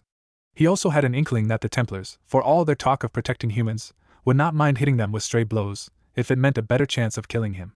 While half-devil, Naruto was not a monster and wouldn't be able to idly stand by and let the passerby die if he could help it. Naruto stuck his hands in his pockets, occasionally flaring his power for the Templars to sense. Unfortunately, he attracted someone he thought was entirely unrelated to the situation. While passing by an alleyway, he heard a click and felt the cold barrel of what he assumed was a gun stick into his back. Naruto quickly stiffened and considered the possibilities of him escaping. He's skilled, he realized. Assuming he's not a regular thug looking for money, he managed to bypass my sensor abilities and sneak up on me. I can't risk teleporting away. Besides, it would take several seconds to cast and I'd be dead before then. He could risk discreetly casting an elemental spell, but that too would take a second or two. I'll have to resort to diplomatic techniques. Man, how did this get so troublesome? Look, a lazy voice sighed. I don't particularly like killing devils and you're clearly not a stray, so just answer my questions and I'll be on my merry way. Naruto internally agreed. A Templar would have killed him immediately, so he was clearly an exorcist on a mission. Answering his questions was a fair trade for safety. The unknown figure pushed him into the alleyway and set up a barrier spell to prevent human interference, all while keeping his gun to Naruto's back. Do you know where the holy sword Durandal is? I'm afraid I don't. Why were you flaring your presence? Naruto hesitated. I was hoping to attract someone, or rather a group. What group are you referring to? The Knight Templars. The gun barrel shook for a second before stabilizing. I don't know if you know, kid, but that order dissolved ages ago. Not according to them. They introduced themselves like that, and they kidnapped my acquaintance's friends. Can you let me go now? His cheek was starting to hurt after being pressed into the moist brick wall. The gun barrel disappeared and Naruto turned to observe his would-be assassin's features. He had light, peachy skin with blonde hair and almost feminine features. A white stole was draped around his red, gold-embroidered chasuble, and the young man had black pants and shoes befitting of a priest. Here lied another chance to get outside help. We could use some help, you know. If these well-trained Templars are any indication, the leader and his personal guards are gonna be tough to take down. What do you say? Dulio wanted to help them, but he had delayed searching for Durandal long enough. Sorry, but I have a mission of my own. I see, can you at least tell me your name? He answered in a kind voice. Dulio Gejaldo. I'm sorry we didn't meet on better terms. Naruto laughed. Yeah, that kinda sucked, but I'm over it now. Name's Naruto Gremmory. Gremmory? As in the clan of the current Lucifer? Dulio mentally narrowed his eyes before brushing away his thoughts. The devil had been cooperating well enough and given enough information, so there'd be no use in interrogating him further. In Naruto's pocket, a silver circle glowed and sent waves of energy, signaling him that one of his allies was in trouble. I'm sorry I have to depart in such a way. Naruto started teleporting away, but not before getting in his final words. But one of my friends might be in trouble. Before Naruto was contacted, boredom and impatience began to overtake Mocha's mind. Sure, the scenery around her was nice enough, with the birds singing their song and the leaves rustling from the slight breeze, but she had friends to save. She clenched her fists, but sensing holy energy, dove into the nearest bushes as quietly as possible. Footsteps left slight underprints on the dirt path, and occasionally snapped a stray twig. It stopped near Mocha's hiding place, and her breaths began to get harder to conceal. With her adrenaline rushing, she tightened her muscles to get the drop on the Templar before the warrior began to walk away. Mocha briefly contemplated calling for help but decided against it. She wanted to spy on the Templar for any information and possibly follow the soldier right to where her friends were hiding. If Naruto and his death were called, they would have no idea of her intentions and would blow the opportunity. Besides, the aura she felt was singular and fairly weak. She could handle a simple foot soldier. She carefully raised her head and observed the actions before her. The Templar had his back to her and squatted on the floor, clearing away dirt and foliage. She then gripped onto something and lifted what appeared to be a secret entrance. This was exactly what she was hoping for. She was half tempted to knock the Templar out and jump right in, but quickly calmed herself. The chances of retrieving her friends would be much greater with help. Although, she couldn't help but think that the whole situation was coincidental. But never mind that. She had to save her friends, and this was one chance she wasn't going to blow. After the Templar disappeared down the dark hole, she waited a few minutes before alerting her friends. Naruto and his death emerged from thin air, hands raised and ready to deliver punishing blows. Unexpectedly, there were no Templars in the surrounding area. Upon seeing Mocha with her arms crossed and bouncing from foot to foot, they reluctantly lowered their guard but were still wary about the whole situation. Mocha? Naruto was expecting a number of Templars and Mocha embroiled in a fierce battle but instead, was greeted to a rather serene setting. Naruto, I have so many things to. Whoa, slow down. He put his hands up, now utterly puzzled with the circumstances. Shrugging his shoulders, he beckoned the damper to continue talking but in a much calmer manner. Mocha was so excited and amped up with the recent information but for her friend's sake, reined herself in. Reckless haste would only get herself and her newfound allies killed. She took in a deep breath before informing him of what happened. Naruto was conflicted once Mocha had finished. What was presented to them were two crossroads. Two choices they could make. The first choice was to seize the opportunity and strike while the iron was hot. From what he had seen, the Templars were certainly trained, but with the three of them covering each other's backs and his death there to buy him time to enter Godspeed, the possible skirmishes would be easy to deal with. Without wasting any time, they would be able to quickly infiltrate the base and rescue Mocha's friends. With that over, he and his death would be able to regroup with more information and have more opportunities to cripple and eventually bring down the faction. However, there were too many unknowns, too many X factors that could be pivotal in them getting out intact. First, the Templars they encountered didn't seem to be that high-ranking. After all their leader revealed was that the faction was planning something big. Other than that, he didn't pick up anything noteworthy. There was a good chance that what they encountered were just foot soldiers, the lowest of the low in the Templar organization. If that was the case, the opponents that lied ahead would be too much for them to handle. Second, this all seemed a tad bit convenient. He had no idea whether Mocha could conceal her presence, and if this indeed was set up, they would be walking right into the lion's den. He made his decision. Mocha, I know this might be hard for you to hear. What are you even talking about? Don't you even finish that damn sentence. Mocha shouted at him, this is a golden opportunity right here. Look, if you want to back out of the alliance like the coward you are, that's fine. Break your word and go run away with your little girlfriend. Me? I'm gonna save my friends. She scoffed, toying with Naruto's conviction of never going back on his promises. He gritted his teeth.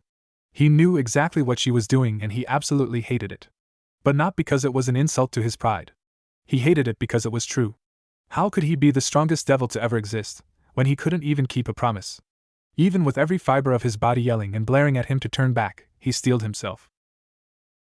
From a distance, his death looked on with amusement as if the events unfolding before her was a soap opera. She was curious about how Naruto would respond. Whatever he would do, she would follow his footsteps. It was the least she could do as a fellow comrade and friend. Without a noise, he pulled out 3 blood-stained clothing and threw it at them. Immediately, the meaty musk hit their nostrils and both gagged in sheer disgust. If that wasn't enough, he rolled over 2 silver helmets with a cross adorning the front. The mouth-gagging, lip-curling sour smell from the top of the inside was. Nope. It was better to not think about it. Mocha hastily put on the clothes, even though the pants were half a size too big, and his death did the same. Unlike the deceased warriors, his death had a slim, lithe body and the priest-like outfit hung baggily around her waistline. With their disguises complete, Mocha threw open the entrance and stepped into the deep depths of murky shadows. Naruto held out his arm, stopping his death from taking another step. I have a bad feeling, so just be on guard. I don't want you getting hurt. Is my king getting worried over his queen? She jested with a familiar cool undertone, making sure to emphasize the words king and queen. Naruto scowled and hurriedly followed Mocha. Excuse me for worrying for a friend. A soft chuckle chased Naruto's ears, and in the dark entrance, no one noticed the slightly flushed face. She thought she was so funny, didn't she? His death smirked before gracefully descending. A certain distance away, Gideon grinned at the sight of the dark, purple orb implanted in his chest. Beneath its swirling violet color was a power that complemented his fighting style perfectly. The full capabilities of the sacred gear weren't explored yet, but from the short test run, it attracted all living things right in front of him. From there, it was child's play to draw Durandal and cut down the enemies. It was now time for test run number 2. 10 Knight Templars surrounded him in a circle formation with their swords drawn. In an unspoken signal, they charged. What a foolish tactic, to charge towards a destructive holy sword wielder in possession of a sacred gear that specialized in bringing the fight close and personal. He quickly outstretched his hand and the orb whirred in response. With sounds of surprise and shock, the Templars were forcibly pulled off their feet towards Gideon, who grinned in anticipation. A powerful strike with Durand now was all it took to thin the crowd to half its population. Bodies were bisected at the waist and hot, sticky intestines spilled out onto the floor. A sickening thud sounded when the top half of the Templars kissed the cold, hard ground. The remaining men gulped and looked at Gideon with trepidation. Legs trembled and failed to hold their weight as they lost the will to fight. With dread and fear clouding their mind, they bowed ashamedly, with their heads pressed down. Gideon looked on with amusement before another foot soldier walked in on the training session.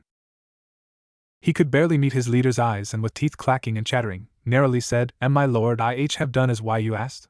The dampers should be entering our base soon." Gideon looked up and he gulped before mustering his courage. "As you have asked, all 100 Templars have been recalled to the gathering room and have been relieved of watch duty." The smell of bodies was quickly getting to Gideon, so he briskly walked off to his throne room. As planned, the damper took the bait and would explore his base before finding her fellow friends, the blonde and the fawn. From there, he would allow the blonde to be freed and unlock his sacred gear. His Templars would then surround the Yukai and there, Gideon would watch the unknown power in action roam the shadows. Once satisfied, he would send his weapon and the 2 hero faction warriors to clean up the exhausted monsters. Of course, the blonde would be spared for the sacred gear extraction. Gideon stopped in his tracks. What was the name of his current sacred gear anyways? Right, the childish head of the research branch had called it, Ominous Nebula. How he wished to test it in a real battle. The tension was thick in the air as the group of 3 marched through the dark corridor. When Naruto stepped down the stairs, he was expecting to see guards stationed nearby. Instead, the passage was eerily empty, filled with the soft sounds of their footsteps. This fact was observed by Naruto, and the fear of this being a trap only gnawed away at the pit of his gut. As far as he could see, the passageway only branched straight ahead. There were few sources of light, and the coal-colored walls closing on their sides did nothing to ease their nerves. The very floor they were walking on seemed to leach the tinge of life off their faces. After walking for what it seemed to be hours, they finally saw 3 paths forking off in different directions. To Mocha's and the Devil's interest, yells of outrage and grief drifted from the path on their left. Peeking around the corner, they caught view of a thick, iron door barring anyone without proper clearance from entering. Naruto glanced at the other 2 paths, to only see nothing in the far distance. Being a devil, Naruto and his death both possessed night vision and enhanced eyesight. That being said, they still couldn't see what the 2 paths led to. The path to the left at least showed a door, and while Naruto would avoid sounds of distress, noises like that usually signaled the presence of enemy deep down, Naruto was a sucker for doing something called the right thing. For all he knew, there could be those accursed Templars and they're torturing something in that room. Besides, there was a pretty high probability that Mocha's friends were in there. Speaking of Mocha, she seemed like she was all in for charging through the door, and once Naruto gave a slight incline of his neck, she rushed towards the entrance and kicked it with all her might. While the door was indeed mighty, as it was made out of tempered steel, the Templars had mistakenly left the old, flawed hinges intact. With a mighty crack, the door flew from the impact of the damper's foot, and Naruto saw what appeared to be a prison. The Templars did not put much effort into keeping the cells clean enough to reside in. If anything, they went out of their way to make the living conditions as inhumane as possible. The bars of each cell were crusted with some kind of black fungi. Naruto had no idea what it was, nor did he want to know. The ground seemed to be soaked with urine, and the stench of feces made Naruto gag. As they passed the cell of each Ikai, they looked at him with pleading eyes and begged for freedom. Others were not so subtle, and with the Templars gone, yelled and shouted at the 3 to let them loose. Mocha gasped and hurried to one of the cells with hope and relief shining bright as the sun in her eyes. Finally, after years of protecting and sheltering her, she was able to protect and save them for once. Meliodas! Elizabeth! Naruto immediately spotted the people Mocha was shouting at. From the sea of imprisoned, suffering Yukai, these 2 stood out to him, even with mud and their blood staining and nearly making their faces unrecognizable. With a back to the wall, a boy with messy blonde hair was sitting on the unhygienic ground. His emerald green eyes glimmered with recognition as he caught sight of the silver-haired damper. His normally crisp, white button-front shirt was stained red and brown. A shredded black vest hung limply around his shoulders and a red tie was wrapped around his arm, preventing some sort of wound from bleeding out. On his lap was a silver-haired, slender woman, and her dark black wings were out on full display. Despite initially being asleep, upon hearing Mocha's shout, her eyelids slowly rose, revealing kind blue eyes. Thankfully, her clothes, while dirty, covered her lady parts and helped her keep her modesty. The now identified Meliodas pushed himself up and grinned proudly at Mocha. "I knew you'd come for us. You even brought friends. His green eyes moved to Naruto and his death. Without any hesitation, Mocha ripped the iron bars with her bare hands like it was wet paper, effectively setting the couple free. She rushed to them and immediately knelt to look over Meliodas' wounds. "Are you okay? Do you have any wounds? I was so scared they killed you." Mocha sobbed and hugged the short blonde. Meliodas' eyes hardened.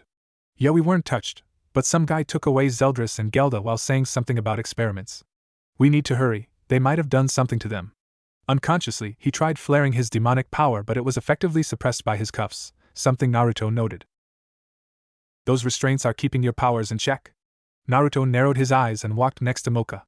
"There should be some kind of key to unlock them, but there are no soldiers around. Let me try something." The redhead raised his hands and a set of blue runes appeared on the cuffs before flickering away. TCH. Naruto shook his head in frustration.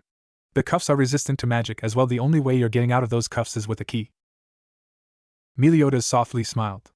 "That's alright. I wasn't expecting things to be so easy. The people who took us prisoner had everything planned. They took us by surprise with an ambush and attacked us when we were vulnerable. They're professionals." He hugged the fallen closer to his chest and asked, "Can you give us your name?" Naruto's eyes twinkled with mirth. Even with the prisoners suffering all around them, he couldn't help but smile back. The blonde's happiness was infectious. "Naruto Grermory at your service." He extended his hand for a handshake and Meliodas took it. "Meliodas. No last name, I grew up as an orphan. The one laying on my lap is Elizabeth. I hope you don't have any problems with her being a fallen angel." He looked at Naruto and silently threatened him to speak out against him. The crimson-haired devil couldn't help but relate to the experience of growing up alone. Luckily, he had adapted quickly to the harsh lifestyle and picked up quite a few skills involving theft and pickpocketing. As for the fallen, Naruto shrugged. "If you trust her, I'm fine with it." Meliodas visibly relaxed, and before they knew it, both started small talk in an attempt to know each other better. While the two males were talking about who knows what, his death was diligently scouring the prison for any signs of a key. Freeing the couple would mean extra allies and they could use the manpower. Ignoring the cries of the yokai, she spotted an area in the very back. From what she saw, it was a simple place for the Templars to overview the prisoners and make sure nothing was going wrong. A wooden desk stood right next to the wall, and implanted in the same wall was an alarm. Underneath the desk were several boxes, and she quickly punched on them. Ripping open the first one, all she saw was a multitude of musty books detailing the works of Christ and Christianity in general. She threw it aside and continued her search for a key. After discovering more journals and papers, she reached the last box. Upon opening it, she finally saw what she was looking for, several silver keys hanging from a keychain. She reached for it, and winced when her palm hissed from the painful contact. Was it doused in holy water? Or maybe the metal itself was the cause? Pushing away these thoughts, she grabbed the keychain, rushed to Naruto, and dropped the keys before his feet. Naruto, now interrupted from his briefing of the situation, turned to her. Isdeth explained, "I found keys in the back and I'm assuming one of them can free Meliodas and Elizabeth." Naruto punched his fist into the palm of his other hand and exhaled excitedly. "Looks like we can get you guys. Wait, Isdeth, are you hurt?" He had noticed Isdeth cradling her right hand and briefly saw red irritated skin. She said nothing. He reached out to her arm, gently pushed her fingers back, and tightened his jaw. "You should have told me about this." Using his other hand, he conjured a simple healing spell and continued berating her. "It's not that hard for me to heal wounds on this level, and hiding them only makes it worse. You're one of my precious comrades, so don't ever be afraid to ask for help." Throughout the short lecture, Isdeth didn't move from her position at all and stood stiffly, just like a statue. Instead, her mind focused on his last sentence and particularly on one word, precious. The corners of her mouth quirked up at the sound of being called precious. "Did you even hear anything I said?" Naruto sighed and looked at the keys. "Besides all that, good job on finding the keys." Ignoring the stinging pain, he tried each key into the lock and before he knew it, one of them fit perfectly. After turning the hay and freeing Meliodas, he cast a quick healing spell and turned to Elizabeth to do the same. "Alright. Let's get the hell out of here."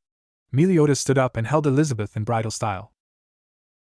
Isdeth turned to Naruto to ask what they should do and he nodded. "Now that we have Mocha's friends, it'll be better to regroup. But before we leave, we'll set the yokai free. Mocha?" The damper happily obliged and tore through the cell bars. Many grunts of relief were heard and further cheers of happiness sounded throughout the hallway.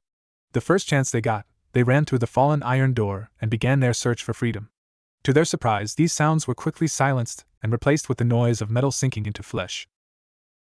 With a grimace on his face, Naruto took off with his death and the rest right on his heels. As soon as they reached the entranceway, they were introduced to numerous Templars ruthlessly cutting down the yokai, ignoring the screams for mercy.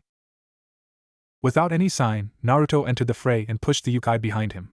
With a wave of his hand, several magic circles materialized in front of him, and a roaring flame erupted, roasting the Templars into no more than black crisps. Not a second later, his death appeared by his side and conjured sparkling, blue icicles to impale the remaining Templars. With a sickening shink, the blue net efficiently targeted the vital points, killing her targets easily. With Gideon, the now armored man was clenching his fists as he observed the fight through his crystal orb. This wasn't supposed to be happening. The intruders were much stronger than he expected, and unfortunately, the magic resilient, or he used to make the suppressing cuffs, was rare, and thus, he had a limited amount. The armor his Templars had on was ineffective against the redhead's magic. If he wanted to see the blonde's sacred gear in action, he would have to distract the others. So far, the blonde was focused on the fallen and only helped when it was absolutely necessary. Sure, he showed his strength, speed, and reflexes, but he had yet to show the capabilities of his sacred gear, and it made him so mad. You! Gideon pointed to his attendant. Call Eric and Urza. Tell them they are to get the attention of the red-haired devil, Blue Annette, and the damper. They are to leave the blonde and the fallen alone. Do you understand? The attendant nodded and rushed to find the two warriors. Gideon rubbed his hands together and leaned closer to his orb, his eyes giving Meliodas his undivided attention. Show me your strength, devil. What kind of tricks are you hiding up your sleeve? Naruto and his death were a fearsome pair, as their month-long training honed their individual skills and their teamwork. While Naruto bombarded the Templars with a widespread attack, his death would rush in to sweep up any survivors. Behind the duo, Mocha helped Meliodas carry Elizabeth as the trio hoped to get out of the base and go back to their simple lifestyle. As they neared their original point, to the right corner awaited a girl, displeased with the whole situation but determined to do her job. Naruto stiffened and his death stopped in her tracks. He put his finger to his lips to signal silence and crept to the corner. At the same time, the girl beckoned to her partner and the Templars behind her and lunged at the enemy. With supreme reflexes that could only have been earned from harsh training, Naruto dodged a lethal strike of a sword to his face and raised his arms in response. Two large, black circles formed on the bottom of his palms and slowly extended outwards. The redhead had converted his runes into weapons that served as chakrams. The girl pushed Naruto to the hallway on their right and began swinging precise, powerful strikes. Using his magic circles, Naruto used her momentum to deflect each attempt on his life and waited for her to lower her guard. While the girl engaged Naruto, his death was dragged into a fight with a slender, young male. Without a word, he kicked his death in the gut, sending her tumbling to the hallway straight ahead. To Mocha and Meliodas, it appeared that their companions were ambushed by two skilled opponents. Naruto was now busy fighting an armored girl in the hall straight ahead, and his death had been kicked into the hallway to their left. Unfortunately, they didn't have too much time to dwell on the situation, as a large group of Templars blocked their way. Meliodas gritted his teeth. He had to use it. Mocha wasn't strong enough to take on all of these opponents. Mocha, take care of Elizabeth.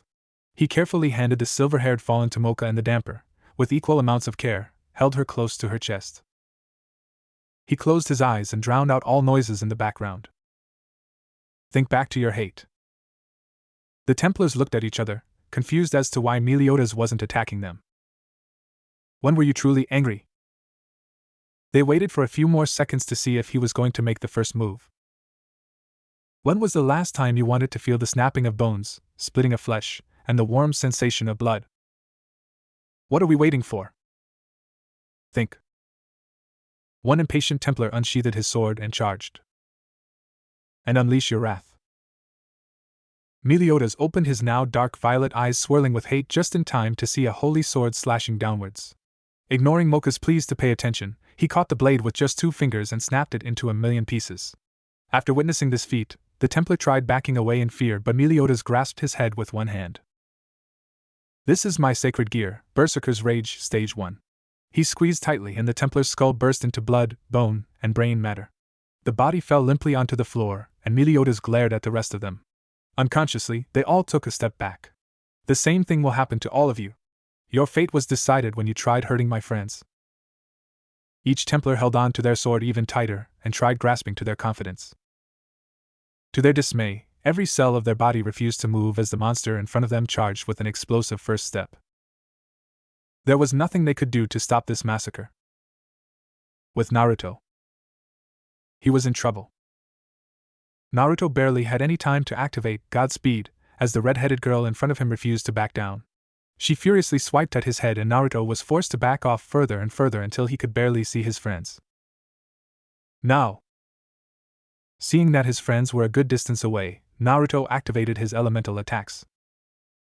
Lightning Beast Chase. 4 wolves made of pure lightning rushed towards the girl, who strangely enough, did nothing and merely stood there. It didn't completely matter to Naruto, as he had delayed the spell so the wolves wouldn't hit her all at once. All he needed was 10 seconds and 10 seconds he got. Godspeed! He dropped the black magic circles beneath his palms as he underwent his ethereal transformation. His hair strands lit up the dark hallway with the occasional blue flickers. Naruto smiled and punched his fist into his other palm. Get ready for a beatdown. Even though the hall wasn't the largest nor widest battlefield he could ask for, he ran at her in a zigzag formation in an attempt to confuse her before going for a thunderous punch to her face. At least, that was the plan. As soon as Naruto left the ground to punch the girl, she demonstrated her flexibility by stretching backwards and completely evading his strike. Still in the air, Naruto was vulnerable to an attack and she tried to capitalize on that. A vicious sword strike nearly bisected Naruto at the waist, but he slammed his 2 hands on the flat part of the blade, trapping the weapon. Naruto came down hard on the ground and he lessened the impact by rolling several times. While he was now closer to his friends, he was still confused. His opponent had enough speed to dodge his attack? Who are you? The redhead pointed her sword to Naruto and bent her knees, ready to take off to face her opponent. I am Urza Scarlet, second in command of the Templars. I am merely a weapon, a tool for my master to use. Naruto's sweat dropped. What kind of mentality is that? Without answering, Urza charged at Naruto and thrust her sword in an attempt to pierce him straight through his chest. Still in Godspeed, Naruto dodged each strike and quickly searched for any openings. There. He ducked under a particularly ferocious strike and thrust his hand out. A fiery magic circle appeared and a flaming bullet hit her right in her armored chest. The small-scale explosion pushed her back and a black cloud partially filled the hallway. I had to minimize the amount of magic I put into that. If I made it any bigger, I'd be caught in the explosion as well. However, that attack isn't exactly a pushover and at the very least should have damaged her armor. What? After Urza stepped through the clouds of ash, she revealed her unblemished armor. There were few gray smudges of soot on her cheeks but otherwise she was unharmed. Naruto narrowed his eyes. Is her armor that strong? Was it specifically made to protect her against fire attacks? Wait. My lightning attack from earlier did nothing either. Her armor has to be resilient against magical attacks in general. Is it some kind of enchantment that allows her to tank all this damage? Your armor is resistant to magic, he guessed. Urza tilted her head before nodding. Indeed it is. The several enchantments make it nigh impossible to destroy using magical attacks. Normally, I'd be worried about physical attacks but your punches aren't the strongest. She took a step closer to him. Fast? Yes, but not strong enough to hurt me severely. While Urza was talking about her armor, Naruto desperately analyzed her body for some type of weakness. Right now, her head is my best shot. It isn't covered with any armor, so she must have brought her armored hands up to block my lightning attack. With his plan in mind, he rushed at Urza hoping to land a punch on her face. Unfortunately for him, after dismissing the openings to her torso, she realized what he had in mind and defended accordingly. Her gleaming, sharp sword kept him from a distance, and with each passing second, he grew more and more frustrated. I can't seem to land a hit on her face. Let's go for some feints. He faked a right hook and pretended to sweep her legs underneath her before jumping back and unleashing more elemental attacks.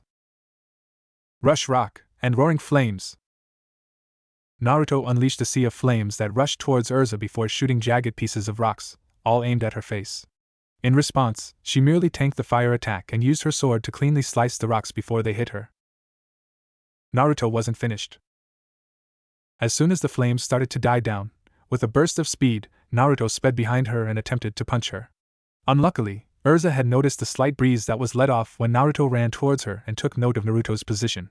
She moved her head to the side and his fist barely clipped her ear. He still wasn't finished. While Urza had dodged his punch, she couldn't dodge the bolt of lightning to the side of her face. While it was significantly weaker than the real deal, the voltage momentarily shocked her with its burning, stinging pain, and Naruto took that opening to conjure another fire attack. With her life on the line, Urza threw her body forwards and barely managed to dodge the searing flames. TSK. It was Urza's turn to narrow her eyes. She didn't sense any magic circles being summoned when he unleashed that lightning attack, so where did it come from? Could it be his Godspeed? At that moment, Urza had let her guard down and was struck with tremendous force from behind.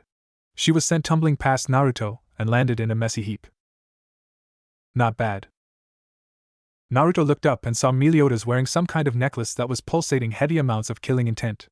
No longer a shining emerald color, his eyes were blazing with a dark purple color that threatened any enemy to fight him. Meliodas! At the sound of his name, Meliodas turned his gaze to Naruto, and his gaze softened for just a second. You alright? I'm fine. Physically, he wasn't too roughed up. His pride, on the other hand? Shattered. He had thought his Godspeed would give him the edge over her, but she had obtained the same speed through natural means, or at least the ability to fight him off in that mode. Meliodas, on the other hand, made it look so easy. With a single punch, he sent Urza flying. It pissed him off. And his death? Meliodas turned around. Time to back her up. Somewhere in the base. Gideon smiled. What he just witnessed was vastly impressive. This so-called Meliodas had taken his Templars with ease, and the ill intent his sacred gear was, quite frankly, terrifying. He was able to observe several changes in Meliodas's body, but his Templars were just too weak. They wouldn't be able to push him to show all his cards. Sometimes you just had to get your hands dirty. Gideon grabbed Durandal and made his way to intercept his test subjects. Above ground, Dulio was panicking. He had felt the killing internet from a mile away. What was it? Were there devils around killing humans? Was it a stray? Maybe the boy he met earlier? He needed answers, and he needed them fast. Sure, he had a top-secret mission to find Durandal, but that didn't mean he could let innocents get killed, not when he could actually do something. No amount of human lives were worth finding Durandal faster. That was one of the first things the Church had taught him. God had created men and women in His image, and thus, every human life was precious. Life wasn't just something you could play around with, it was something to be cherished and cared for. Durandal could wait. He needed to find the source of this killing intent. With his death, a slender, young man had managed to get the drop on his death, but luckily, she had managed to protect her vital points and avoided major damage. My name is Nathan of the Hero faction. I shall be your opponent. He drew a short holy sword and charged at his death. While not a master in wielding swords, his death wasn't a complete novice and knew a couple of tricks. Her opponent came at her ferociously and they met in the middle, his death with a sword made from ice and Nathan with his holy sword. Still locked in the middle, his death chose to back down slightly and sent a wave of icicles at him as a distraction. While he was busy cutting each ice shard into pieces, she focused all her power into the ground in front of her for a frontal attack. Arctic Wonderland. With her prodigal control over ice, the brunette had managed to cover every surface in front of her into ice. The ground was now slippery and extremely treacherous to tread on. The walls weren't spared either and were frozen over as well. Nathan slowly looked around him and prepared to fight once more. He widened his eyes when he saw more icicles incoming. Even slipping and having terrible footing, he showed his exceptional swordsmanship by cutting them down. TCH. His death narrowed her eyes and her sadistic side started to influence her mind. Let's see how long you can last. Pillars erupted from the side of Nathan, and he had to drop his sword to grasp both pillars, stopping them from crushing him. However, he was now seemingly unable to move and defend himself. His death tilted her head. Try getting out of this one. Even more icicles flew towards Nathan, but to his death's dismay, he was not cut down. Instead, his sword he had dropped was now levitating and cut into each icicle. Telekinesis? Is this his sacred gear? Before she had time to test her theory out, Meliodas and Naruto had come to back her up. Thrusting his finger, Naruto unleashed a bolt of lightning and Meliodas swiped his hand through the air, summoning a mysterious, yet ominous purple flame that slowly consumed the ice. Are you okay? Naruto asked and got ready to heal her, in case she was injured anywhere. She huffed. Thanks, but I had things under control here. Well, what are we waiting for? Both Naruto and his death looked to Meliodas, Let's get the hell out of here. I'm afraid I'm going to have to stop you right there. A brown-haired man with an athletic build walked towards their direction and stopped a distance away. His silver armor covered his chest and legs but did nothing to shield his arms. In one hand, he held a blue, gold-coated holy sword and the other grasped a Spartan-style helmet. He stabbed the sword into the ground and it promptly created a crater 3 feet wide. The man was seemingly unfazed by the destructiveness of his sword. Oops. I'm sorry for that. My sword is unusually excited today. He placed his helmet over his head and stared at them. My name is Gideon and right now, you're my test subjects. Meliodas snarled as soon as his boiling, purple eyes caught sight of the man in front of them. You're the ones that took Zeldris and Gelda. What the hell did you do to them? Meliodas was now emanating an aura of death that slightly ruptured and cracked the ground he was standing above. Gideon ignored him and merely gave his holy sword a couple of practice swings. Zeldris and Gelda? I'm assuming you're referring to the black-haired half-devil and the damper? Meliodas nodded as he and Mocha both listened tentatively. Man, oh man! I haven't had a good fight in a while, so I'm hoping you'll give one to me. The Templar leader promptly deflected the question and instead focused on Naruto. Your hair. What of it? Naruto snapped irritably, slightly vexed by the gap of skill and power between him and Meliodas. Gideon hummed. It reminded me of two things. When I first saw your crimson color, I thought of the Gremmory clan. Who wouldn't? Such a filthy group of devils yet blessed with such destructive powers.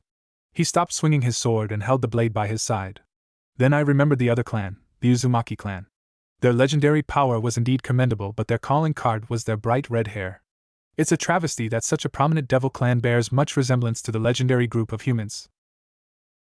On the outside, Naruto appeared calm and only gave the slightest twitch at the mention of his unused surname. On the inside, however, existed a burning turmoil, one that blazed with curiosity, pride, and anger. While it was true Naruto wasn't too fond of Venolana or Rias, after living for a number of years in the Gremmory household, it was natural that he developed some sense of pride in the Gremmory name. To have a man praise the Uzumakis to such high lengths but degrade the Gremmorys with harsh, biting words led to Naruto having a mixed sense of pride and hate. Yet nothing was greater than his newfound curiosity. For years, he was not told of the significance of the Uzumakis, and suddenly, here was a man that had such knowledge. Venolana was in charge of my education and there was nothing about the Uzumakis in our library, so I assumed Venolana is the reason for that. But I've asked Sirorg about my surname, and he was equally ignorant as I was. This is my best chance for information. The Uzumakis? Where do they reside? And what power are you referring to? Naruto asked, hoping that his enemy would shed some light on the matter. Gideon laughed. Hoping to wipe them out before they make a move against you. How fitting for a lowly devil like you. Naruto clenched his fists and tried his best to ignore the derogatory comments. Don't you worry. As much as it pains me to say it, the Uzumakis were wiped out years ago. No one knows how or why, but they don't exist. Where they lived? Gideon scoffed. It won't matter. They had powerful barrier spells that even gods couldn't penetrate. Its power still hasn't diminished to this day, and only one with Uzumaki blood could even hope to enter. At this point, Gideon's eyes glazed over as he reminisced over his memories. I've been to their home before, or at least their entrance. To the east of Japan lies a string of 3 uninhabited islands, one of which contains the gateway to Yuzushiogakure, the village hidden by whirling tides, and boy, is it guarded well. He laughed joyfully as if the tension and killing intent wasn't in the air. It was quite disturbing, in Naruto's mind. After searching for a couple of weeks I found that there was a stone statue near the bottom too. One island is pretty normal, it's got animals, trees, and a stable ecosystem. The other? He shook his head. It's completely barren. You'd better off calling it a really big piece of rock because there are no trees, animals. Nothing. Gideon leaned closer as if he was telling a secret, which he essentially was. But that's a lie. There are way too many protective spells around it to be seemingly worthless, so I've theorized that it's the home of the Uzumakis. You can't fly to that damn island, nor can you teleport. Digging an underground tunnel gets you nowhere since there are spells placed underneath as well. The waters all around the island seem calm enough, but if you fall in, it's game over. You'll be whisked to the depths of the ocean, where you'll eventually be ripped to shreds. I've seen it for myself. He scratched the side of his cheek and leaned back, now comfortably leaning on his sword. I'm guessing that the stone statue requires Uzumaki blood to deactivate the barriers and get across.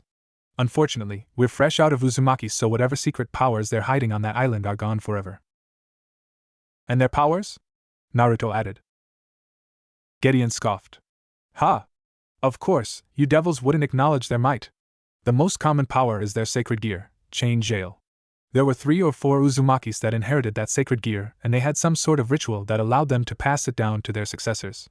I've only seen it in action twice, but I can testify for its power and versatility. They're extremely well versed in barriers and protective spells, but that's not all there's to it. Gideon's eyes now shone with excitement and a slight hint of madness. There's so many rumors of their power. Their founder possessed the ability to manipulate wood. There are even more rumors and old stories that hint at them being able to use senjutsu. Isn't that marvelous? He threw his head back and laughed heartily. To retain their humanity, but to also be able to use a power thought to be restricted to those filthy yokai. I worship them. After all, they were the very paragon of what the human race should strive to be. Finishing his lecture, he looked curiously at Naruto. Though your fascination with them amazes me. Tell me, devil, why do you ask? I'm sure the older generation of the devils should have heard of their legendary might. Am I wrong? It doesn't matter. Meliodas interrupted him and unknowingly saved Naruto from answering the question. I'll only ask you one more time. What did you do to Zeldris and Gelda? Naruto had long forgotten about Meliodas flaring his power, as he was enraptured in Gideon's tale of the Uzumakis. Now that their conversation was over, the blonde had resumed raising his power and anger. Gideon, for the most part, was unimpressed. If you wanted to see them, all you had to do was ask. He motioned to his attendants, and they disappeared into the dark hallway with quiet clicks of their feet. The awkward silence between the two foes was overbearing, but thankfully, after a few minutes, the attendees then reappeared with 2 things. Naruto prided himself on keeping a calm, rational mind while keeping his emotions at bay. A slight disturbance in his mental mind was all a skilled enemy needed to deal a killing blow. Yet with all this in his mind, even with his small share of battles and witnessing the aftermath of Isthetha's massacre, he was not prepared for the sight before him. He could barely distinguish the gender between the 2 bloodied meatbags, for a lack of better terms. Their faces were sliced into, and their mouths gaped in mid-scream. For some sick, twisted reason, their eyes were removed, leaving 2 bloody sockets. Along with their eyes, their limbs had been cleanly sliced from the stump. Their entire body was covered and dried with the scarlet liquid. For the first time, Naruto realized what kind of monster they were up against. Even though he had drilled inside his brain to never take his eyes away from the enemy and never let your guard down, he allowed this one moment of weakness to take over. Closing his eyes, he then took in a deep breath and tried to ignore the stench of blood. He failed. Breathe in. Breathe out. Repeat. He opened his eyes with a fierce resolve to protect his companions. If looks could kill, Gideon would be dead 10 times over. Purple flames glittered, showing its harsh beauty as it wrapped around Meliodas' arms. Not a single word was said as his top was cleanly burned off, exposing his chest and impressive abdominal muscles.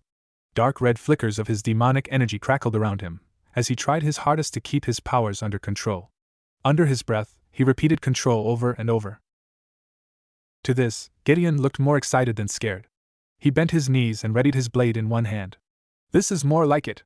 Show me your power, Meliodas. Behind the Mocha looked emotionally stable at an unsuspecting glance, but at closer inspection, Naruto could see the dull, emotionless eyes, the occasional tremor sending shockwaves throughout her body, and the denial. Her legs couldn't handle the emotional shock and she fell to her knees. The damper's arms hung limply around Elizabeth to offer little protection, but it was clear the girl was out of it. You did this for what? Meliodas whispered. For me to show you my power? He chuckled humorlessly and his energy spiked to new levels. I'm going to kill you! With an earth-shattering roar, the devil disappeared in a burst of speed and punched Gideon. The air burst all around the two as his fist met Durandal. Even as the blonde's fist sizzled from the contact with the destructive sword, he persisted and with all his strength, pushed Gideon with all his might. The Templar stood no chance. He was sent tumbling back into the prison area and stabbed Durandal into the ground, stopping himself in his tracks. Meliodas took his time walking towards Gideon when the 2 warriors, Urza and Nathan, erupted from the hallways from the sides and attempted to strike him down, Urza in her magic-resistant armor and Nathan controlling 2 more swords in the air and another 2 in his hands. They didn't get close. Meliodas skillfully ducked and weaved his way through their slashes and counterattacked.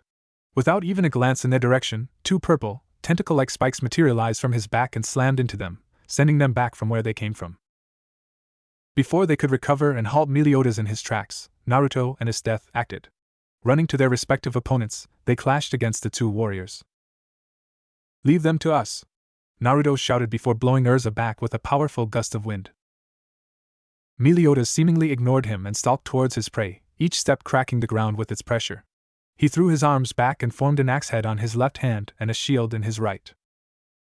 He's forming weapons from his demonic energy. Is this another one of his tricks from his sacred gear? How delightful! Gideon stood back up and pointed Durand out towards the blonde. Show me more of your tricks, devil. I'm going to squeeze every bit of information out of your sacred gear and learn all your secrets before killing you. Meliodas kept stepping towards him, his sacred gear power manifesting his devil powers into pure, tangible darkness. Kill me? He laughed that cold, humorless laugh once more. You don't realize it, do you? You're already dead, you just haven't realized it yet. That cold yet the blunt way of talking scared Gideon, even if he wouldn't admit it. Berserker's Rage, Stage 2. A jagged, black scar-like mark ran down through his left eye and stopped just below it. Gideon laughed. We'll see about that. He hefted Durand now on his shoulder and lunged. Their battle had begun. With his death. She didn't have too much time. The magical pressure Meliodas was releasing was straining the entire underground complex, and by using such destructive techniques, they'd be exposed to the upper ground any time soon. While they were far from human civilization, other entities would be alerted to their presence due to Meliodas' seemingly unquenchable bloodlust and Durandal's destructive aura. His death assumed that there were heavy magic suppressors underground, as the trio of Naruto, her, and Mocha were completely unaware of Durandal's holy aura. With a quick burst of her magic, she formed an ice dome that briefly held off Nathan, creating a window for her to come up with a plan. The problem was the lack of intel. She had no idea how Nathan's powers worked. She caught a brief glimpse of him controlling two swords without any limbs. Was it telekinesis? If it was, why wasn't he controlling anything else? There was plenty of rubble he could use as a distraction. Perhaps he could only control weapons? All of these thoughts flashed through her mind within a couple of seconds, as Nathan quickly cut her shield in pieces with his 4 swords. The 2 floating swords threw themselves at her, and she barely dodged to her right, the blades now embedded in the ground behind her. He quickly engaged her in a flurry of strikes, most of which missed her body. Clicking his teeth in frustration, the swords behind her flew into action and tried impaling her again. With impressive reflexes, she ducked to avoid the mentally controlled blades while also evading his manual strikes. Breathing heavily, she threw herself backward and bombarded him with hardened ice spheres. Unfortunately, with incredible skill, Nathan manipulated his 2 floating swords and spun them at high velocities, slicing the spheres into glimmering shards. TCH. He was much more skilled with his sacred gear than she thought. Though, this was assuming his sacred gear was what allowed him to control his weapons through mind control in the first place. What to do? Isdeth mused. She could use her, Arctic Wonderland, to cut off his movements, but he'd still be able to control those 2 swords of his. Not to mention the fact that he wouldn't be completely motionless. The ice would just make movement difficult, not impossible. Of course, for her, the ice would never be a hindrance. Still, it was a good start. Freezing breath. As the temperature rapidly dropped in the hallway they were fighting in, Isdeth raised her palms in his direction and a visible, freezing cloud shot out from her fingers and raced towards Nathan. Not wanting to make any skin contact with the cloud out of fear of frostbite and missing fingers, the young hero faction member gritted his teeth and dropped the swords in his hands. Instead, he devoted all his attention to spinning the blades in front of him to repel the cloud backward. The pure speed of the swords generated a strong enough wind that pushed the cloud back. He dropped his swords. Maybe the strain from mentally commanding his swords to move at such speeds is what forced him to drop his swords. The icy mist covered Isdeth's figure, and when she stepped out she said 2 words that chilled Nathan to the core. Arctic Wonderland. Nathan didn't think the temperature could get any lower. He was dead wrong. Once more, the temperature dropped to freezing conditions as all surfaces around them were frozen instantly. Grudgingly picking up his swords, he braced himself for any attacks. Shink! He narrowed his eyes as he watched Isdeth draw a shining rapier from inside her clothing. She charged right at him, her legs seemingly disregarding the slippery floor. Right before she reached him, twin spears of medium thickness erupted from the sides of the wall, and if not for his training, would have impaled him through the sides.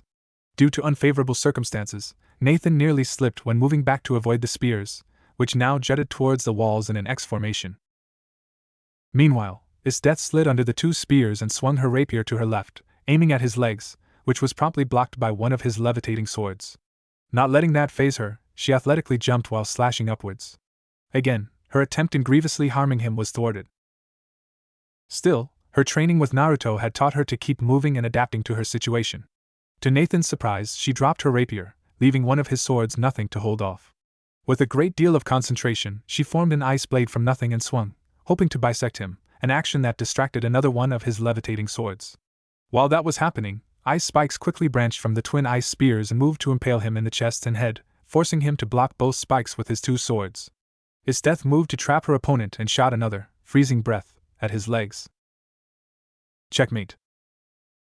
While Nathan was trained well by his mentors, he was not capable of fighting off so many attacks at once. With him holding off various attacks, he did not have the sheer mental capacity to spin his sword in an attempt to blow away the freezing cloud. As a result, his lower limbs were promptly frozen. Nathan screamed in agony, and while his concentration wavered, she snatched up her rapier and shoved it right through his chest. Blood dribbled from his mouth, but despite the unfavorable situation he was in, he smiled. His death widened her eyes and watched as her rapier quickly pulled itself out and stabbed her in the chest.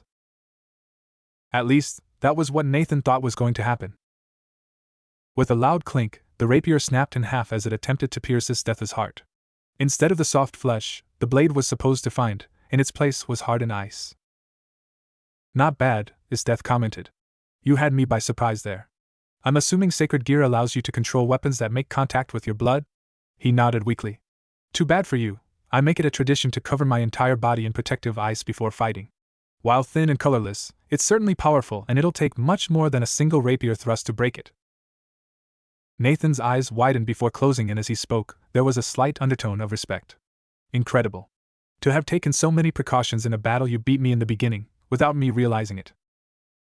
He took in a deep breath and spoke in a polite tone, not caring about his impending death. "As a dying man's wish, may I know where your strength comes from?" Death stood there for a good second and thought over her words before speaking.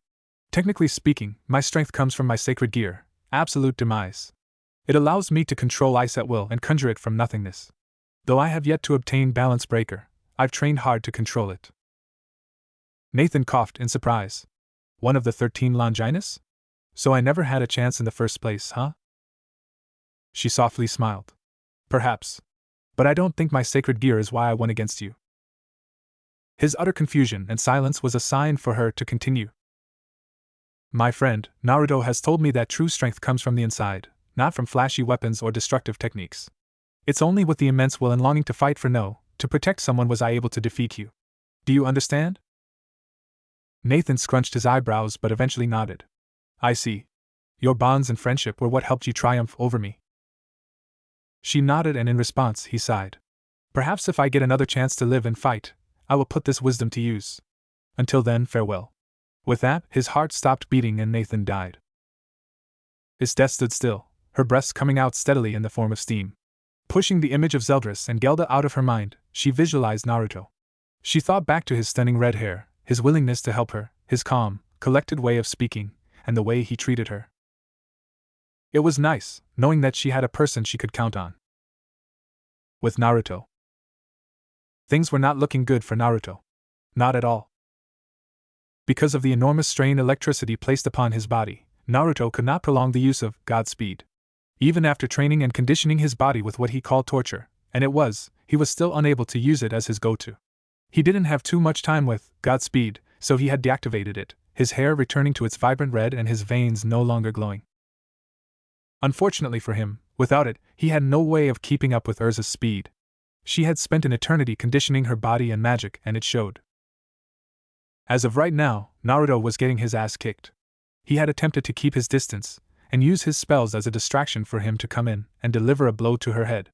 Urza had unfortunately seen through that and countered perfectly. Without Godspeed, he simply did not have the physical capabilities to keep up with her. With each opening she exploited, Naruto's body was dealt more and more damage. Eventually, he could no longer stand and now laid in a painful heap near the entrance of the hallway that branched out to the other battlefields. Hitting his head against the floor, he wondered what hurt more, his body or his pride. As Urza's footsteps sounded closer to him, he briefly thought of Sirorg, his best friend and rival. Knowing him, he would be able to overpower Urza with his brutal kicks and punches. "If it means anything, I'm sorry. Please don't take this personally. Urza was just a foot away from Naruto now. Understand that I am but a weapon for Lord Gideon. He took me in when I was just another orphan living with bullies. I had no one. I was meaningless, just another name, swamped beneath millions of ordinary folks. But Lord Gideon swooped in and saved me from despair. He took me in and molded me into something stronger. Since then, he has had my undying loyalty. Naruto spat a glob of blood to the side and looked at Urza. A weapon? You pledged your loyalty to that monster? He slammed his fist on the ground and for a split second, Urza tensed. Did you see what he did to Zeldris and Gelda? Did you see their damn bodies? How can you serve him, knowing he does things like that? She shuddered and nodded slightly. It is indeed unfortunate my master indulges himself in such ways. Her sword trembled ever so slightly before stabilizing itself. However, I am not one to judge him. As I said, Lord Gideon has saved me when no one else would. Only through death will my debt be cleared. Now, if you're done with a quick flick, Naruto sent a small fireball directly at Urza's face. To his utter dismay, she leaned slightly to the side and easily avoided the attack. She sighed. A valiant attempt, but a failure nonetheless. Please don't struggle. If you lie still, everything will be over in a flash. She lifted her sword and plunged it down at his heart. Milliseconds before it sunk into his body, everything went black. With Meliodas. A strong swing of Meliodas' left hand nearly took Gideon's head off. Ducking underneath the attack, Gideon tried to swing Durandal towards his chest, but his right hand deflected his attack. Instead, Durandal crashed towards the ground, carving in the ground a new hole. His darkness can stand against Durandal? Gideon looked at his sword in shock. Durandal is one of the more destructive swords. Demonic energy shouldn't have a huge impact unless right. How could I forget? His sacred gear is more in tune with his anger, and right now, his fury is at an all-time high with me killing his friends. With his left arm stuck in the wall, Meliodas quickly reformed the axe-like shape into a giant fist and tried squashing Gideon like a bug instead. In response, the Templar placed his other hand beneath Durandal to support it, barely holding back the fist.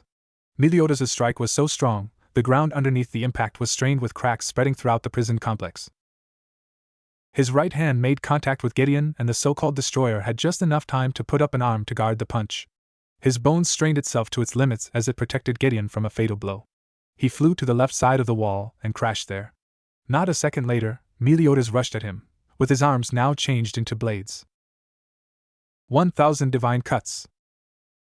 With this technique, Meliodas surprised Gideon, as it deviated from the usual sheer destructiveness from his other moves.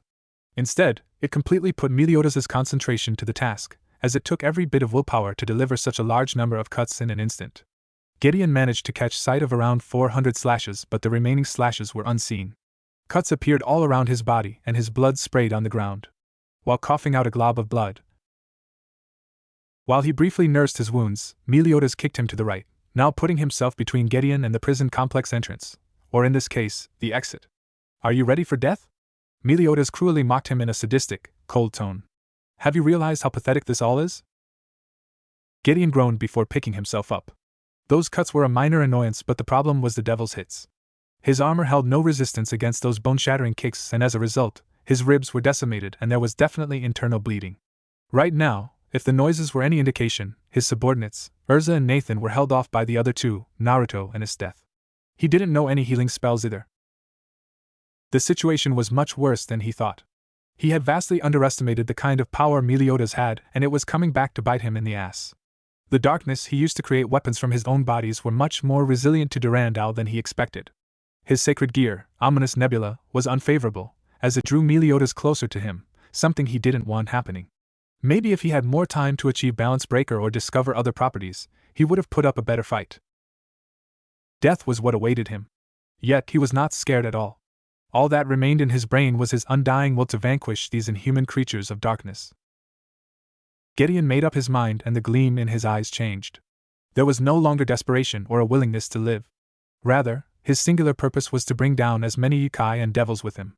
If Meliodas was in his regular state, he would have realized the danger Gideon imposed upon his friends. After all, an animal with its back up against the wall with no way out, a man who knew death was his fate but refused to let it hold his mind, that was the moment he was most dangerous.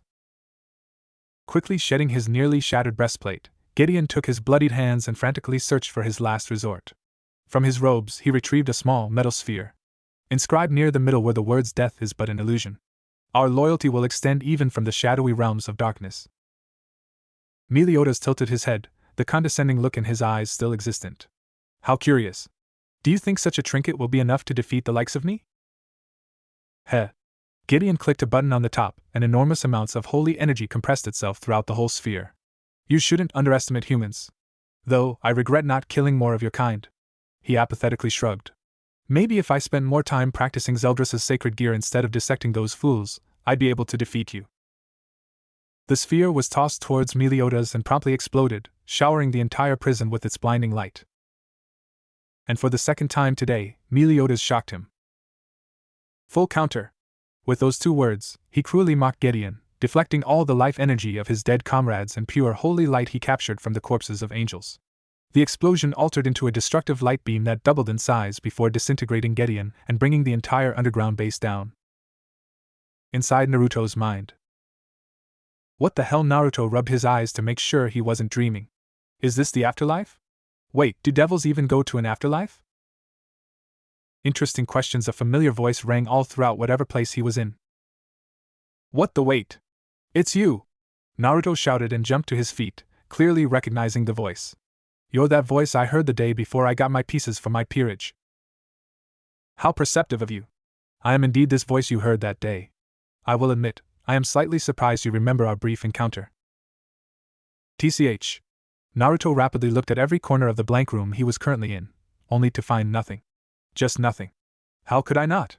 Repeating soon in such a creepy way, I'm surprised I was even able to sleep after that freak show you made me go through. Freak shit? The voice sounded amused. It was a brief repeating of words. Stop overreacting, you baby. Whatever. Naruto sat back down. How am I even here? Wasn't Urza about to send me 6 feet under? And what do you even want from me? The voice silenced itself for what it seemed to be hours before speaking again. To answer your first question, this is a part of your mind. This is where I reside. And yes, Urza was going to, as you eloquently put it, send you 6 feet under. Quite a pathetic showing you put on there, by the way. Before Naruto could even protest, the voice continued in answering his questions. As for what I want is for you to grow stronger. Naruto contemplated the new information he got. What in the Mao was this thing? Was it some sort of entity sealed within him? Why did it matter to this entity if he got stronger or not? Because I want you to show everyone how strong you can be. I want them to see how wrong it was to dismiss you for not inheriting the powers of destruction. I want to see you triumph over Rias and her pathetic peerage. So be grateful I pushed a certain awakening to happen earlier than it was supposed to happen. Take this strength and show the world what it means to be Naruto Uzumaki. Before Naruto could even respond, a blinding white flash forced him to shut his eyes close, and he disappeared. Honestly, I don't know why I even bother. It's pretty pathetic to see such a weak version of myself. I should just take the reins and show you how it's done. Dark miasma coalesced in the center before forming a replica of Naruto, right down to his toned muscles, slightly tanned skin, and crimson hair. The only difference was the eyes. Instead of the usual vibrant blue, it was replaced with pure darkness. But then again, Naruto's clone shook his head. Your kind never gives up. To break that will and take your body from you is just too much work. It's time to try something new. I'll show you, Naruto. This dark version of Naruto promised. Unlike all those other Narutos fighting it out and accepting each other, I'll try something different. Pa! It makes me sick, accepting one's darkness, my ass. I'll drag you into the darkness, and we'll both be on top of this pathetic world. After all, I never go back on my word. Back in the real world. Right as Urza was about to stab Naruto, a tsunami of power threw her back, and when she recovered, she couldn't stop the sharp intake of breath. Strapped to one of Naruto's hands was a simple, glistening shield. It was perfectly round and there was no fancy design on it, or whatnot. It was a simple black color, but its lackluster looks did not mean it was lacking in power. Urza knew instantly that the shield was bad news and the battle turned for the worse. 1. Divine Nullifier. Naruto searched for the source of noise and saw it. What the hell are you supposed to be? An equally midnight black orb bobbed in the air as if it was apologizing. My apologies, Lord Naruto. To answer your question, I am merely an extension of your sacred gear, Jack of all trades. It seems you have awakened your sacred gear. You have no idea how much joy it brings me now that I am allowed to assist you. Naruto was lost. Confused and utterly puzzled, but undeniably exuberant in discovering his sacred gear. Wait, that voice mentioned an awakening. Is this what he meant? Can you even speed up one's awakening? How did he even do it from a figment of my mind? Now. Time to kick ass and take names. Let's save the questions for later. Naruto stared at the orb from angles, trying to find out just how it was an extension. Other sacred gears didn't do this, right? At least, that was the case with Isthetha's absolute demise. I have a sacred gear? That's well. He quickly pushed down his feelings of happiness, and readied himself for the incoming battle before noticing something else.